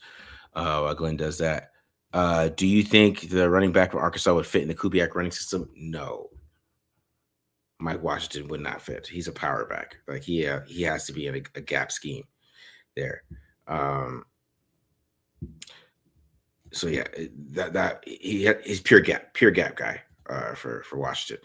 Who do you think if Casey Concepcion, Denzel Boston, and Jeremy Bernard are on the board at 36? Who do you take? This is a good one, man. I think they take Denzel Boston if this is happening. I think Denzel Boston's going to be the highest guy on their board. If they take one of these guys, that's just my personal feelings on that. I like Jeremy Bernard better than Concepcion just because of the hands. But I feel like that Denzel Boston is still the best receiver out of that group. So I think they would take Denzel Boston. Just because, like, you ever heard Kubiak talk about it a little bit, how, you know, everybody needs an X, yada, yada, yada, yada. So, you know, and they had Boston in for a visit. We'll see how that goes with that. But it could be a guy that they take, man. Ruggs soon to be released soon. What do you think happens to him? I don't know. Probably not. I don't think he's coming back. I'm coming back. I'm here. What are you talking about? All right. Glenn's back. All right, you're tagging out. You're going. Yeah. Let me get the mock draft up first, and then I'll tag you out here. I don't think GMs with a full bladder draft very well. Exactly. Yeah. All right. So let me get this up here. Man, I knew it was going to be 12. You have to leave your mic on, Marcus. I have to leave. Why do I have to leave my mic on for the? I did. I didn't mute mine. Nobody can hear mine. So he's got to do it. We got to be on. We got the royal flush. We got to hear the royal flush. I have small hands, Guzzy guy. I was just say I have small hands. I just got long fingers. You know what I mean? I guess that's interesting. Small hands, long fingers. For the ladies. The ladies look at you and don't know what to think. They're confused. You never know. You know what I'm saying? They gotta consult your birth chart at that point. All right, guys. Let's get serious here with the mock draft. All right. So you're not gonna go to the bathroom right now? Are you that scared of going to the bathroom right now? No. I want to get to 36. Let's just talk about 36, and then we'll go to the bathroom. Got it. Okay. I was trying to get this up first. I'm going. For sure. Because your boy does have to pee. All right. So we're going Mendoza here, right? I would agree. Okay. I would agree. The Kirk Cousins contract not swaying me at all. All right, here we go. Damn, they got Avion Terrell at 10. My goodness. Really? Shit. Yeah. Okay. So go ahead. So we got some trade offers. Let's talk about it. Wow, these are nice trade offers. I've never used this before. AZ Sports. I know nobody's listening to anything I'm saying. They want to hear the flush, and that's okay. I got to keep going, though, because dead air is the worst thing you could ever do. That's what my radio teacher taught me at university. Let's see. Philly's offering us 54, 98, and 137, and we send 36. Pretty good. Tampa is offering 46, 116, and 155. That one looks pretty good. Cleveland is offering 39 and 107. I don't know. I kind of like that Tampa one. That Tampa one looks pretty good. I would love to see the board right now. All I have is this pop-up thing right now. There we go. We can hear a little of the plumbing right now, guys, can't we? We could hear. I didn't hear the flush. I don't know if you guys heard the flush. Was anybody on flush wash? I didn't hear it. All right. Was there no flush this time? I didn't hear we heard that. We heard the sink. We didn't hear the flush. Oh, no flush this time. Yeah, but your water pressure does sound fantastic. Whoever your plumber is, please let the chat know, because if they travel, I'll pay the airfare. So anyways, these trade values, Marcus, look pretty good. I really like the Tampa one. What do you think? So we get what do we give up here? We sent 36. Just 36. Just 36. Nothing else. I like that. You want to take that? I like Tampa. Some people like Cleveland, but I like Tampa if I get 155 as well, because it's not really that different. Like 39. I mean, Cleveland is nice though, because you only go back 3 spots and you get 107. Huh. Tampa is the best value per points, whatever that means. Mm-hmm. What do you think? I think it's between Tampa and Cleveland. I kind of like the Tampa one because I think we get another pick. Because I'm doing all 7 rounds here. Okay, let's do Tampa. Okay. I don't even know what we're passing on here, but that's okay. Doesn't matter. You want to look? Can we look? Nah, just take it. Okay. This will be a good exercise. Okay, we'll get out of that. We're done. Yeah. Okay. So 46. Oh, Christian Miller's right there. Gabe Yakus. Oh, I love Gabe Yakus. Gosh, I love Gabe Yakus. Pregnon. Okay. Chris Brazel, D'Angelo Pons, a little early for Pons in my opinion. Yeah, me too. Anthony Hill, no, I'm good. I'm good in terms of at pick 46. Go down a little bit, just scroll down, just for Okay. S's and giggles here. Jeremy Bernard, that's an interesting value there. Halsey, I don't believe Jacob Rodriguez would be there. Malachi Lawrence, who I really like. Kamari Ramsey. Derek Moore. I've actually become a little bit of a Derek Moore fan, but that's a little too okay. I think we're good here in terms of trading Stukes, but we don't need to. We don't need to go. We did miss out on Chris Johnson and Lee Hunter, though. I am a little mad. Okay, so who are you taking? So let's do this round by round. So you do second round. I'll do no, third. but I want you to debate me on it. I want you to. Oh, okay. Yeah, but this is your pick. This is your pick. Okay. You're doing the second round. I'm doing third. Oh, I got it. Okay, so I am no. Here's how we'll do it. Okay. I'm going to give you two names, and you're picking between the two of them. Oh, okay. All right. Let's do that. And then you'll do the same for me with the next one. Okay. So Miller or Akis? Miller or Akis? I'll go Kristen Miller if we have to do those two. Okay. Do it.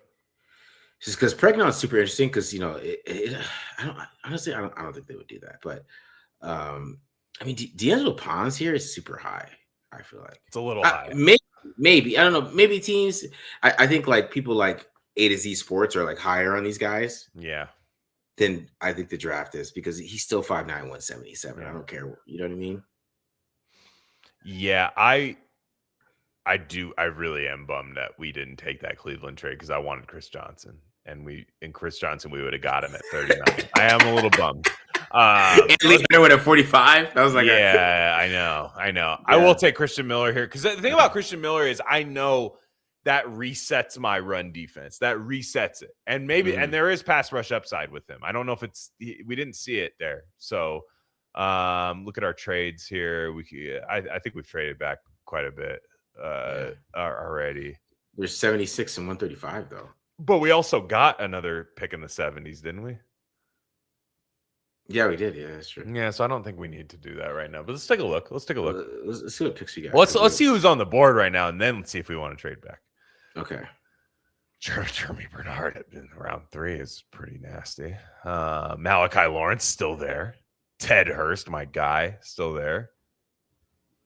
DDS, the dentist, is there. Yeah, so this will go two ways. Like, if you want Jeremy Bernard, you got to take him right here, right? I mean, this to me. Okay, so give me two players, Marcus. Okay, so Jeremy Bernard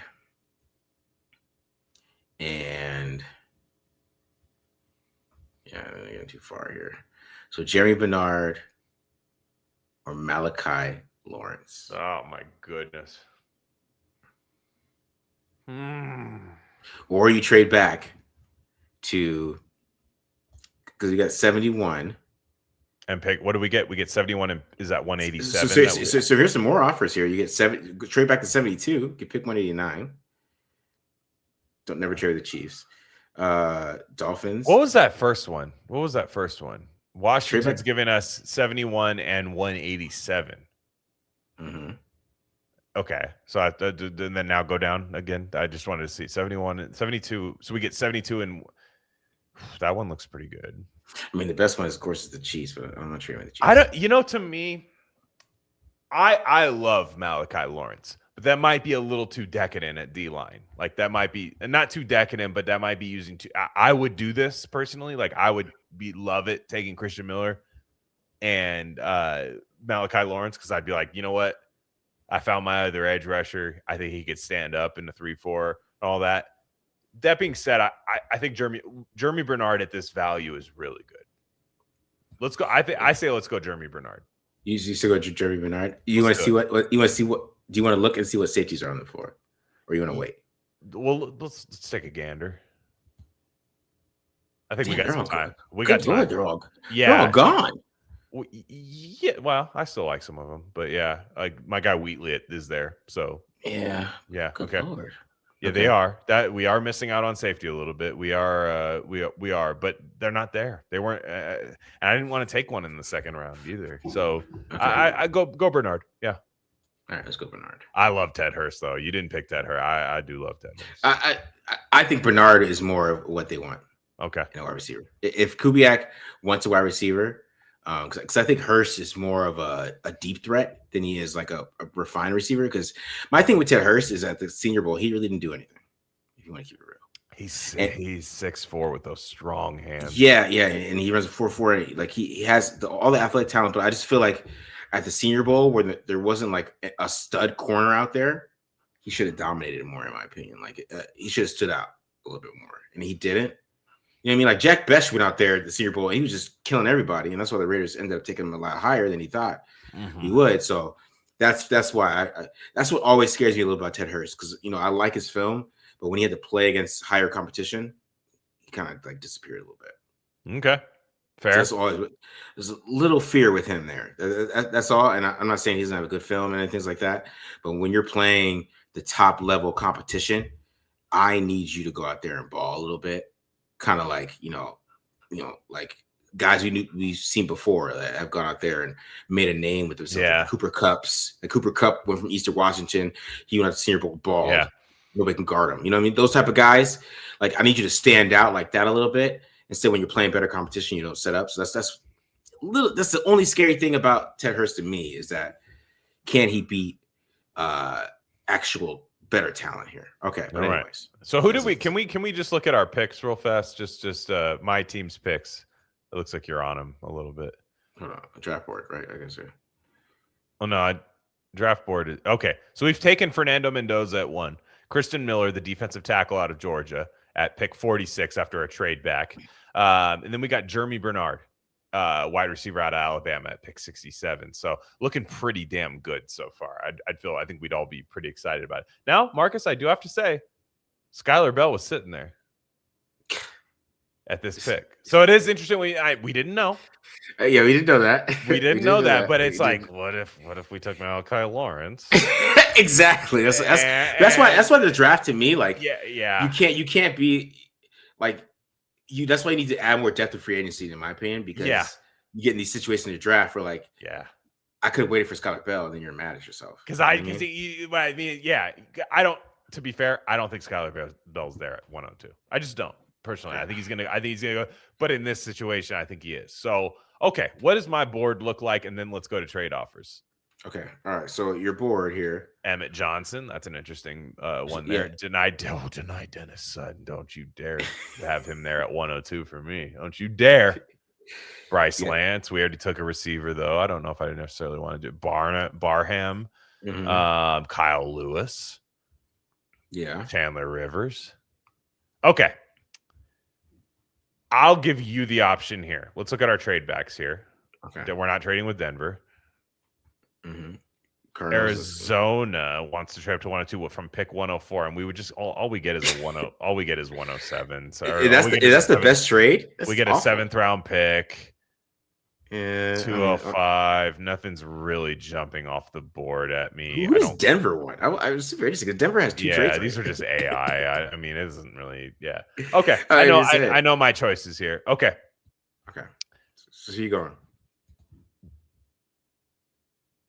Deny Dennis Sutton or Emmett. Oh, wait, go down a little bit. Okay.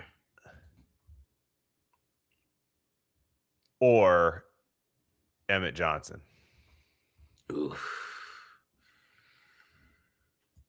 Based on value here, you have to go Dennis Sutton, right? Based on value. No, I want to know who you pick. I don't care about value. I want to know who you want. Like, what would you do in this situation? Because these are my 2 picks here. And I feel like you'd go Kyle Lewis in this situation. So I've already taken him off the board. Yeah, because I probably would go Kyle Lewis. I feel like he's because I mean he's probably the best. We haven't got a linebacker yet. I probably would go Kyle Lewis if I had to pick any of these guys. To be honest, yeah, I know. But you would. I want to go. If I had to choose between Johnson and Dennis Sutton, I feel like you could wait on a running back. So I would go Dennis Sutton. Let's go. Yeah, I love this guy. I people are overthinking this guy. It's a Penn State edge rusher. They're always good. Yeah, exceptional athlete, 9.96 RAS, violent hands. He's productive too. He's productive. That's why player. people talk about they never saw it there. The guy, look at his stats. He got fucking tackled everybody and hit the quarterback. Like people wanted him to be Micah Parsons. Okay, he's not. That's why we're taking him in the 4th round. What is our what is Matt? What did Matt say about him? I don't think he likes him that much. I remember asking him about it on one of our ones where we had 3 of us. But we took him in the 4th round. I mean, I feel like that's great. That's what I'm saying. As a value, though, that's a great pick. But no matter how we think about him, he's still a freak. You know what I mean? Like, you know what I mean? So and just another edge like that. Oh man, I do feel like the Raiders need another edge. You got to reduce Crosby's snap counts. Yeah. See, Matt said he's not athletic though, but I mean, he has a 9.96 That's untrue. I'm sorry, Matt. Like, I think what Matt's saying is you don't see it on film, right? But I also don't think that's true. If you watch it, you're just like, man, he's everywhere on that tape. And they didn't have the dominant linebacker play that Penn State normally does. Like they had Zakee Wheatley, which that's the thing. Okay. Marcus, I know you're looking at Bud Clark right now. I mean, Skylar Bell's still hey, we don't. I mean, here's the thing: if you're drafting the Raiders right now, are you drafting? So this is the thing, right? I have a feeling you're looking at Skylar Bell or Bud Clark right now, right? Am I correct? Yeah, but like you just took Bernard. Like this, to me, you can't take Skylar Bell here. Like even though it's like I can't believe he's on the board here, and I'm mad that I took Bernard. Basically, that's what pisses me off. Yeah, if I knew Skylar Bell would be here at 116, he won't be. This is weird. Yeah. Yeah. I mean, go down a little bit. Let's see what else we got in the board. Just I don't know about this Demetrius Crownover guy. I saw him getting his ass whooped all year by edge rushers. Bro, he was getting his ass kicked in the Senior Bowl. Yeah, I'm more like it's over. Your last name is just over because it's over. All right. I do like Tim Keenan, but we drafted Christian Miller. I do like Tim Keenan a lot. Kilgore. We do have Jalen Kilgore on there. What's our next pick, by the way? What's our next pick? We have pick 117 as well. We're back to back. Yeah, because we traded for this one, remember? What if we took two safeties here, Marcus? What if we took 2 safeties here, Marcus? Or what? You also have Kyle Lewis still on the board. Exactly. So, okay. So I pick for you, right? So let's go between Kyle Lewis and Bud Clark. Kyle Lewis. Okay. Because I know we're picking one next, so we can get the safety. Yeah. All right. What was the trade? Who trade pick? I don't care at this point. You're not giving me anything I want at this point. Yeah. All right. So do we just take Bud Clark then? Okay. Bud Clark or Jalen Kilgore? I don't like Kilgore like you do. So okay, take him. Pick Bud Clark. I like Bud Clark. So I have Bud Clark. Okay. All right. So Bud Clark. Okay. All right. So what round are we in? So we're going to round. Are we still in round 4, right? This is 5 now, I think. No, we're still 4, bro. We've had my goodness, yeah. Because you got those extra picks. I'm telling you, that was a good move, man. We got yeah. One, 2, no, 3, I like 4, our draft 5, 6. so far.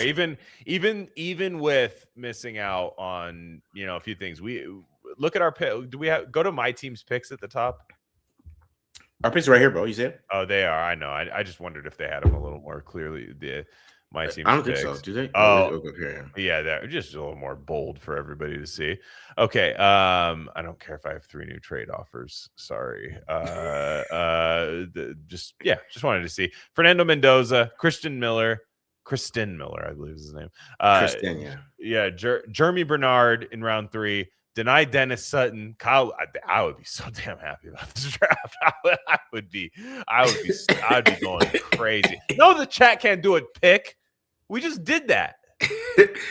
Guys, we do that next week anyways. There's an epic mock draft. You guys are doing picks next week. We let you guys draft last week. 2 weeks ago? Did we do a whole chat mock draft? Hell no, the chat can't do a pick. Absolutely not.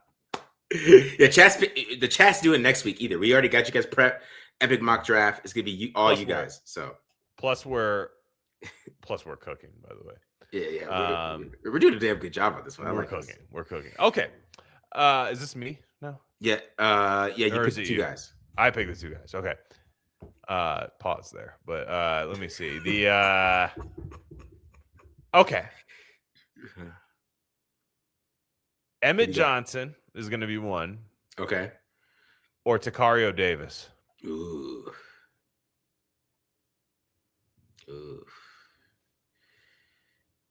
I'm gonna go Takario Davis. Wow. I think you could wait on running back. I think you could wait. I didn't think you were gonna do that, but I'm down. Because I watched Takario Davis film this week, and I think he's good. a pretty good player. He's good. The other, I like him more than Price Sock. I think he's a little bit more flexible player. Yeah. And John Spytek, he's a fan of length. Pause. But he's a Pause. fan. He'll pick the two guys, and he's a fan of length. Pause. It was funny. Like we got Marcus Allen from UNC on the show. He's a long corner too. I was trying to ask him a question about his length, and I was like, yeah. So your length, what is that? What advantage does your length have as a man? Yeah, corner. Hey man, in the least weird way, I want to ask you about your length. Hey man, I'm not trying to be weird, but how long are you? Yeah, man to man. Yeah. How long is your length? Yeah, your length. And how's an advantage? Anybody else asking you this question would be weird, but me. Okay. All right. So you're picking two for me now here. Okay, so we're at what? 155, the fifth round. This is a great draft. I would seriously be telling Spytek he's the GOAT if he did this. All right, so let's hear. I mean, because we're more at need position here. We're at the need spot, right? I mean, we kind of skip the best player available. Mm-hmm. We go need here, in my opinion. Okay. So to me, I'm all about this is all my take a shot at a crazy athlete. This is my what I do here. All right, so I'm gonna give you two. Right? I'm gonna give you two. You know the one. You know what I'm gonna do. You know the one. Seth McGowan. I don't care. Just take him. I don't care who your other one is. You want take Seth McGowan? Yeah. All right. That's who I want. I don't care if they have him at 207. I don't care what grade they give me. This guy's a beast. All right. I like that pick a lot. All right. Okay. All right. So here we are. Who are you taking? What two guys you think? Ooh, man, they got some interesting guys still on the board here. Go up to the top. Ty Montgomery. That's interesting. Okay. Let's say, man, this is interesting. Go to the top again, please. Let me just see who's available at the top. Why don't people like Jeremy Bernard, man? Jeremy Bernard has great film. I don't know, you guys don't like Jeremy Bernard. He catches everything. He gets open. I don't understand that. Yeah, go to the top. Let me see. That's all Ty Simpson's fault. See? Yeah.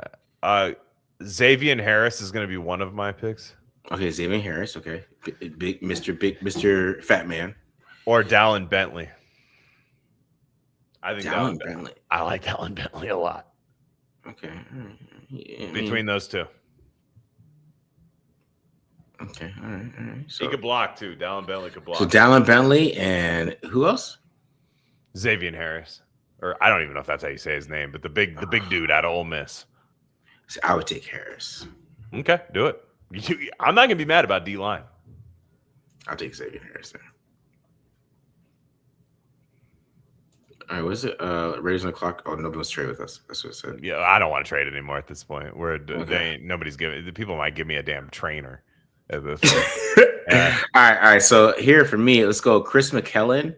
Well, we've taken 3 DTs. Oh yeah, we have. I mean, yeah. What's wrong with that? I don't see what's wrong. We've taken 2. No, but I mean, we've taken 2 big fellas. They're not like Jonah Laulu types. Yeah. We've taken Christian Miller and Xavier Harris. Chris McClellan's huge too. So I mean, you can if that's. Oh man, I missed out on. 190. Pick 199 is my guy. Okay. All right. So here we go. So I'm gonna go Bo Stevens. Ooh. And Matt Gublin. Because all these other guys, I don't know. Like, unless you want to get another running back, I found out Ndame Tucker's 80 years old. Yeah, he's a no for me, by the way. Yeah. So Matt Gublin or Bo Stevens? Goldman's got a little positional versatility too. I Yeah, feel like he could play center and guard. I'm gonna take Goldman. You're taking Goldman? Okay. I am. I like Bo Stevens. He's good. Goldman's a good player too. He's a good. Goldman is a good player. I think he's actually kind of underrated, and I think he's got a lot of positional versatility. But anyways, all right, let's see. 208. We're at 208 here. Let's get to the top.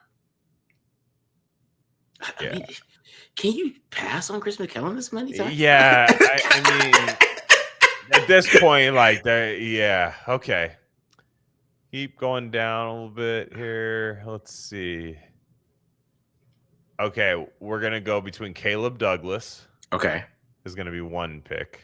One candidate, I should say. Okay, and then go up a little bit. Cole Wisniewski. Where's he at? I like Cole Wisniewski a lot. He's kind of a fun safety prospect. How many safeties do we have? We have one. Right? We only have one. Kyle Lewis is kind of a tweener, but yeah.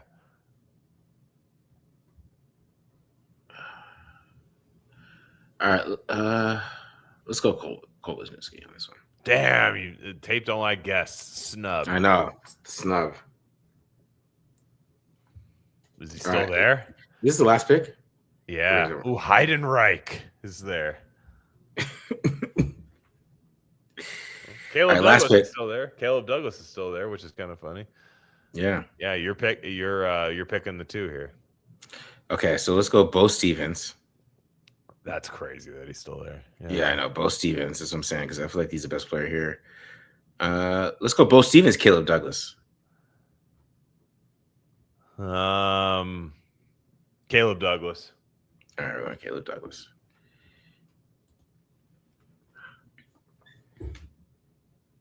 I wanted Heidenreich, by the way, but that's okay. You didn't pick him. All right, so here we go. We got a B. What? Yeah, we got a B grade. I thought we were way better than that. So damn, they gave Seth McGowan a D. That's true. He was ranked 207 on their board. Yeah. Whatever. I guess man can't get Cole better. Wisniewski was a D. Caleb Douglas is a B. We did pretty good the first. Look at, I think this is a home freaking run. Dog, it's the first 4 picks like this. I mean, some people don't like some people in the chat didn't like DDS, but you're out of your mind if you don't like him at 102, in my opinion. 102 though? Yeah. Like that's a productive defensive end at a school that churns out great defensive ends. And you got him at pick 102.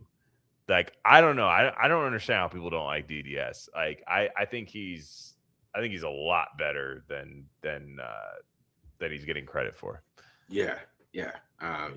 Getting a wide receiver, Jeremy Bernard. I think Bernard is exactly who Kubiak likes. This guy is a sure-handed catch guy who gets open. He can move them all around. He can win outside and inside. Great yak, in my opinion. A lot better yak than people give him credit for. Mm-hmm. So I think he's a stud out there. And Kyle Lewis, who is undersized and doesn't play the run very well, but I mean, is he a safety?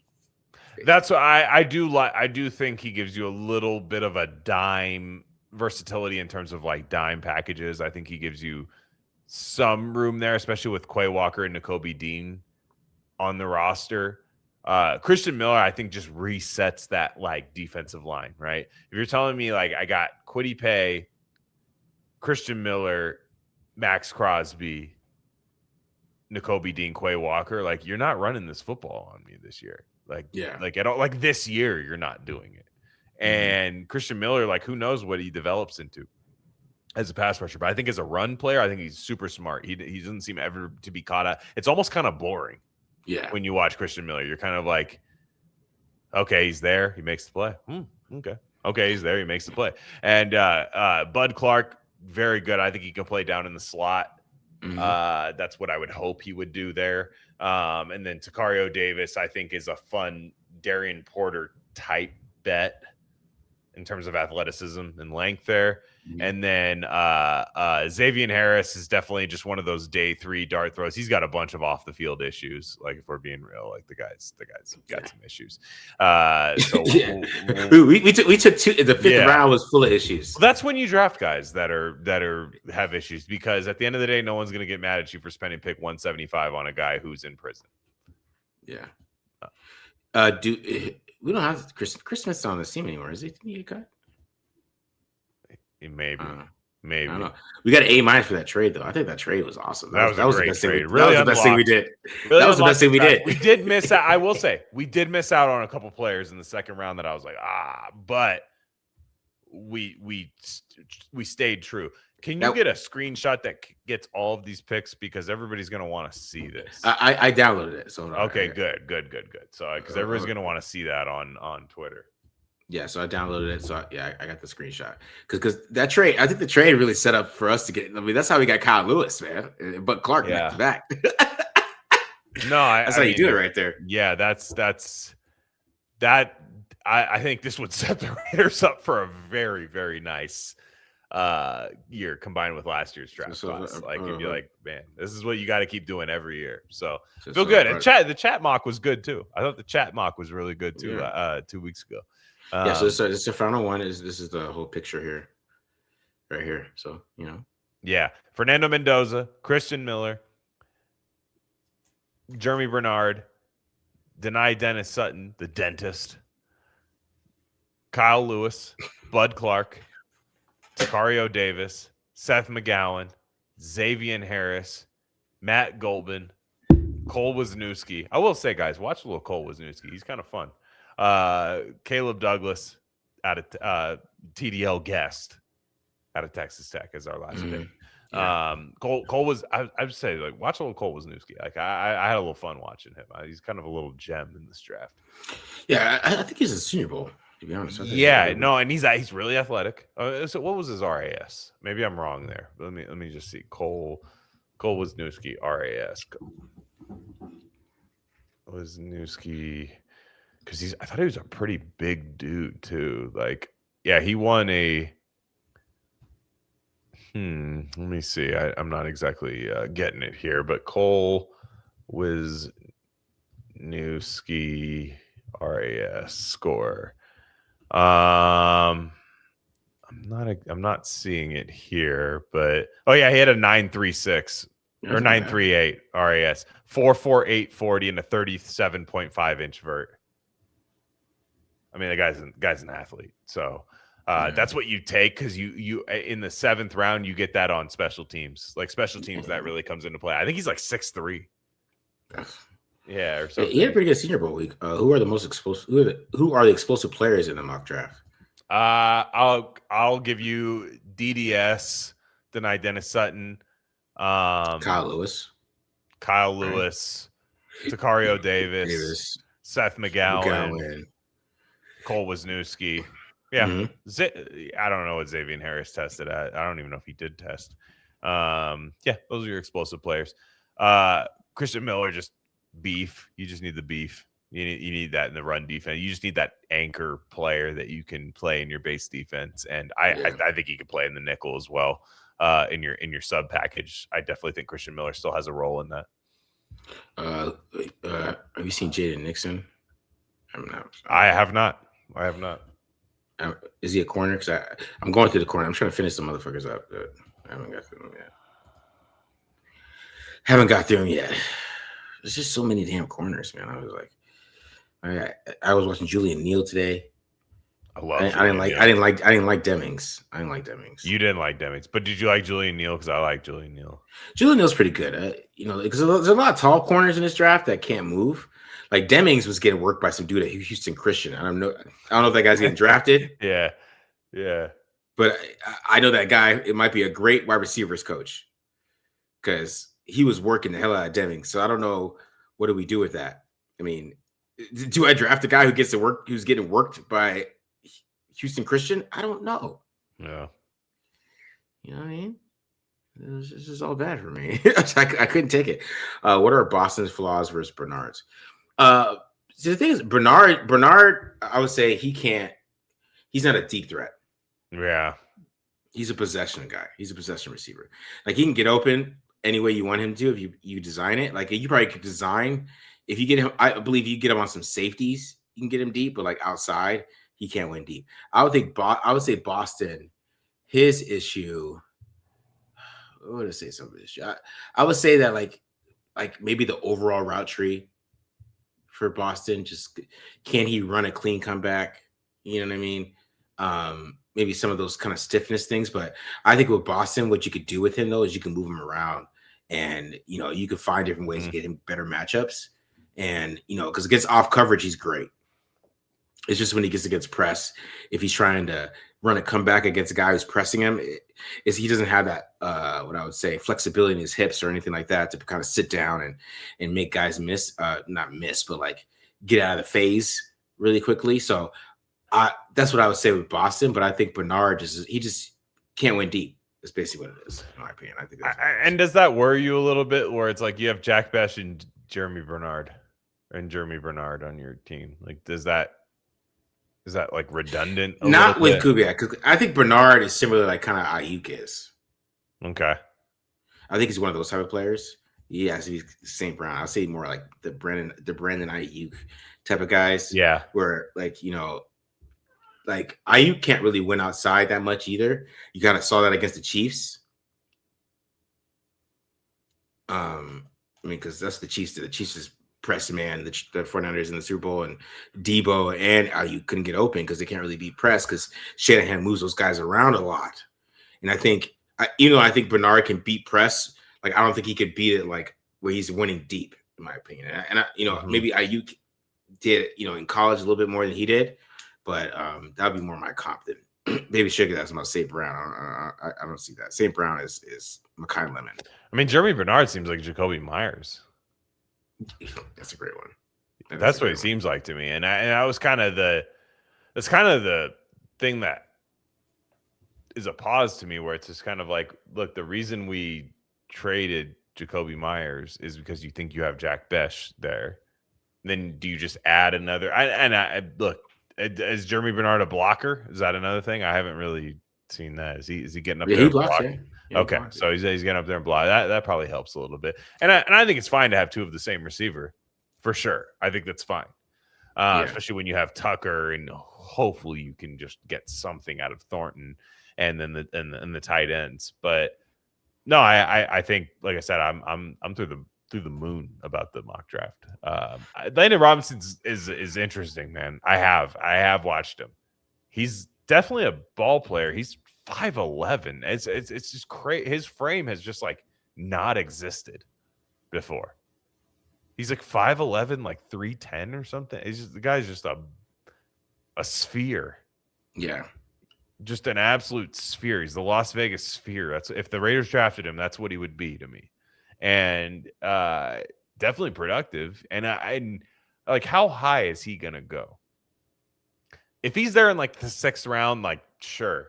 Yeah. I'll give it a try. Now we had, in my opinion, guys who played SEC football at DT there in the 6th round. I don't think that's going to be the case. Yeah, he's 5'11", man. I don't know if he gets drafted. 5'11" at D tackle is short. He's very, very productive. Very, very productive and good. And Navy doesn't like play nobody. You know what I mean? It's not like they're not, Sun Belt. Like, they play people. But what does Matt Holder say about Leonard? That's what I was looking at. I knew, as soon as I heard you type in, I was like, what does Matt Holder say? I wish we could, like, Who Wants to Be a Millionaire? Like, Who Wants to Be a Millionaire? Just consult him real fast, like, while he's with his child. Like, put his daughter to sleep right now. Matt, I know he's 5. Matt, I know this guy's 5'11", but what do you think? Oh, Matt doesn't even have a report about him. Well, that says it all, doesn't it? Yeah, it kind of does. What does Matt think of this defense tackle? This linebacker. He's the front 7 guy for us. You know what I mean? Makes it easy for me. I don't really have to super deep dive in this guy. I trust what Matt sees. So, I don't trust him on DDS. By the way, I think denied Dennis Sutton's going to be and Grayson Halton too. Yeah, but more so DDS. DDS is the one I'm planting my flag on. He's a good player. Which team do y'all think has a chance to flip this draft like Jacksonville did with Travis Hunter and Atlanta with Penix? So basically like trading up, right? I think the Cleveland Browns at 6. Sounds like Arizona at 3 really wants to do that. Like if somebody wants an edge rusher like David Bailey or who's the other one? Reuben Bain, excuse me. If somebody wants to come up and get them, sounds like Arizona's trying to do that, similar to what they did with Will Anderson, where they traded back and took Paris Johnson. I also think I think a team like Cleveland is going to want to do it at 6 because Cleveland wants to take a tackle, but any tackle they take at 6 is probably a reach. Yeah. Where if somebody else wants to come up and get, some like a defensive player or one of the top corners, a Delane or Jamad McCoy or whoever, they can come up to 6.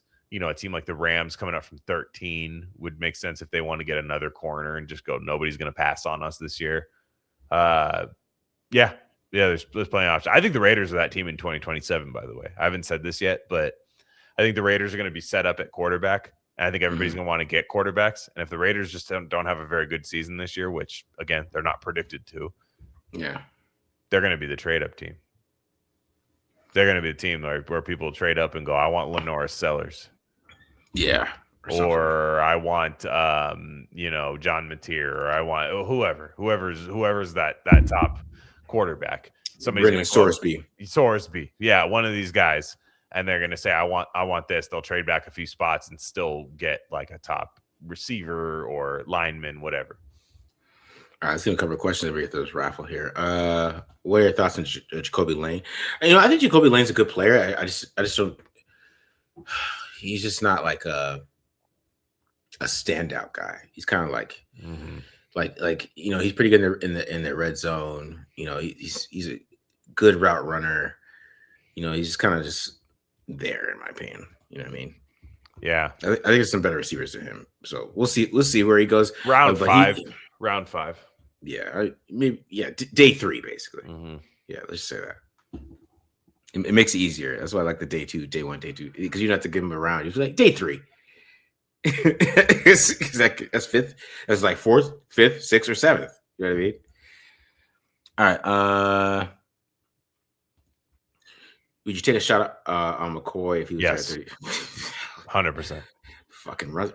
You might have to trade up. If he's at there at 28, I say trade up, maybe. But that's why his pro day mattered, is what I was saying earlier in the thing, is because he won't be there at 36 now because he had that pro day. People are going to take him in the top 15. Yeah. Would you run the Carter? Lomu is up there. I would not be running the card up, but Lomu would. Lomu. He's a left tackle, though. You know what I mean? So you do got to think about life after Colton Miller a little bit. Maybe.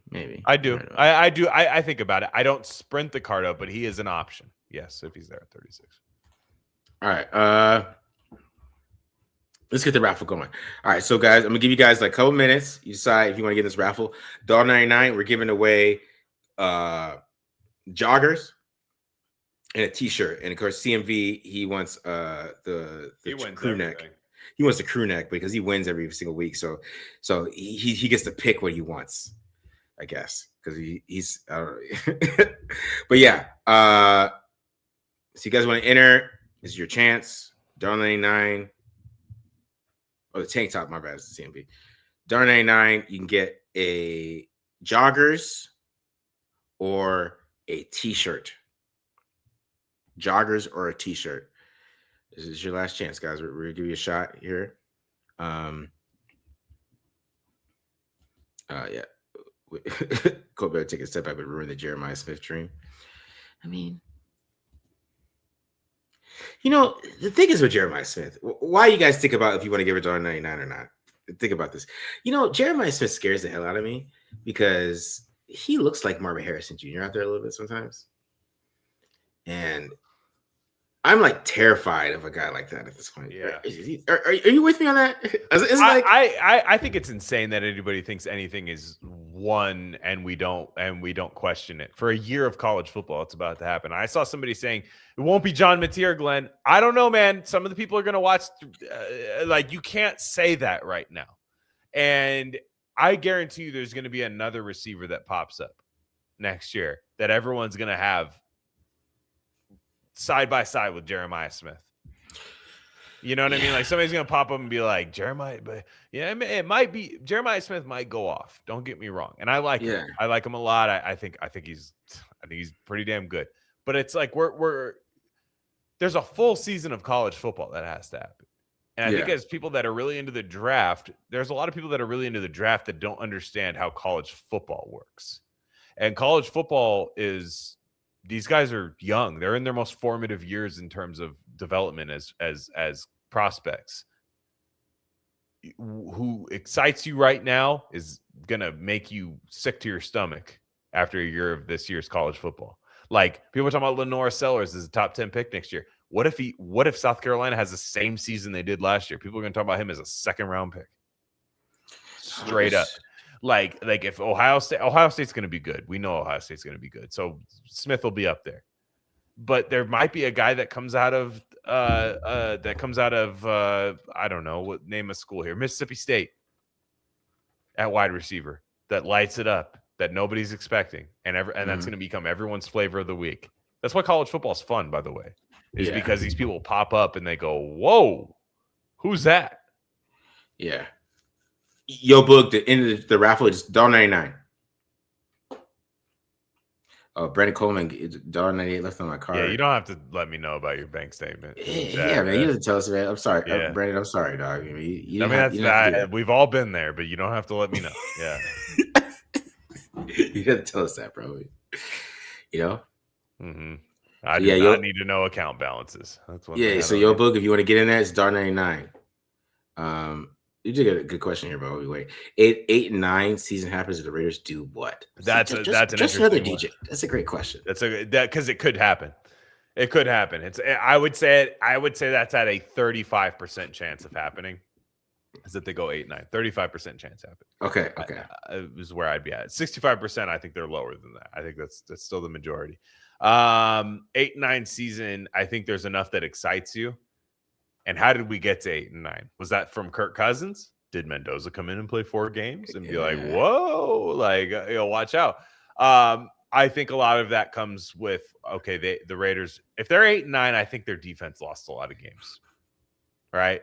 Isn't that sounding about right? If they're 8 and 9, that means they scored points. That means they're balling on offense. They couldn't close a damn game out to save their life. There's about 4 or 5 3-point losses that they had.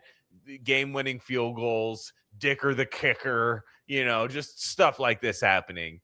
And you're just like, no, like, you're just heartbreakers. And that's where you go. And the year that everyone needs quarterbacks, if you're 8-9, you're picking at pick 14 or 15, probably around there. And you're getting the best corner, or one of the best corners, one of the best D tackles, one of the best, just something on your defense, in my opinion. If you're 8-9, I feel like the defense let you down. That's just my assumption. I agree. All right. I think we do this. Let's get the raffle going. Here we go.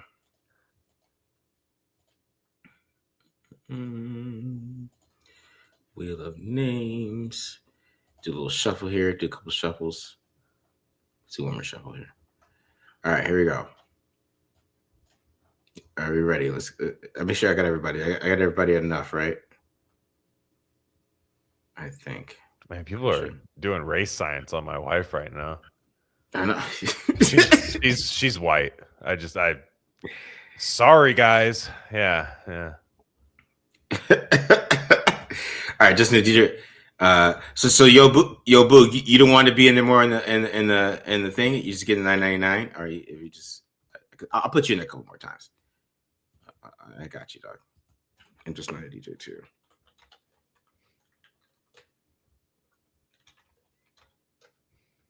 Helping the channel out. You shuffle that up a little bit more. All right.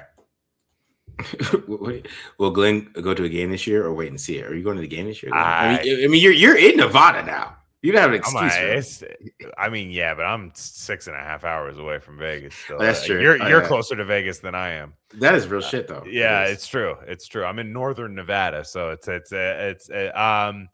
thought about it. Probably not this year, but I am trying to go. I'm trying to get out there for sure. I mean, Mendoza being there is definitely like, okay, it might be worth the money. All right, let's do this. Let's do this. All right, so here we go. So this one, let's do for the joggers here. Let's go.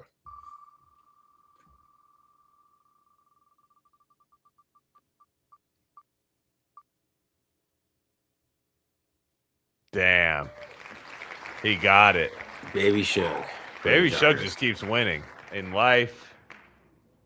It's a great week for Baby Shug. Yeah, all right, here we go. Good week. I can't. All right, so we'll do one more for the joggers, and then we'll do the T-shirt. Buy a lotto ticket, Shug.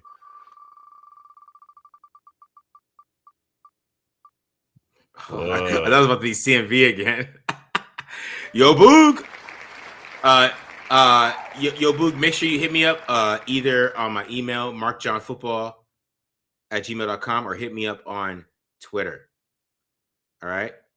So make sure you hit me up on either one of those to get you the joggers, and I'll send that to you for that. All right. So let's do the T-shirt. Let's do the T-shirt. Let's go. Or the Tame Talk for CMV. He was about to get it. All right. I don't know if he's still in this chat, but make sure you hit me up for that. Either markjohnfootball@gmail.com. That's kind of the quickest way to get at me. And then at Mark John NFL for Twitter. All right. So appreciate you guys all supporting the channel, man. Yeah, I really do. Big support for all that. Mad love from you guys for supporting the channel this way.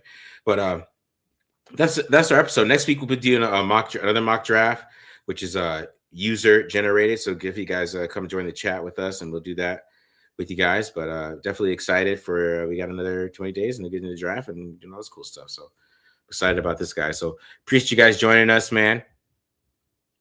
We're out of here. Peace. All right, guys.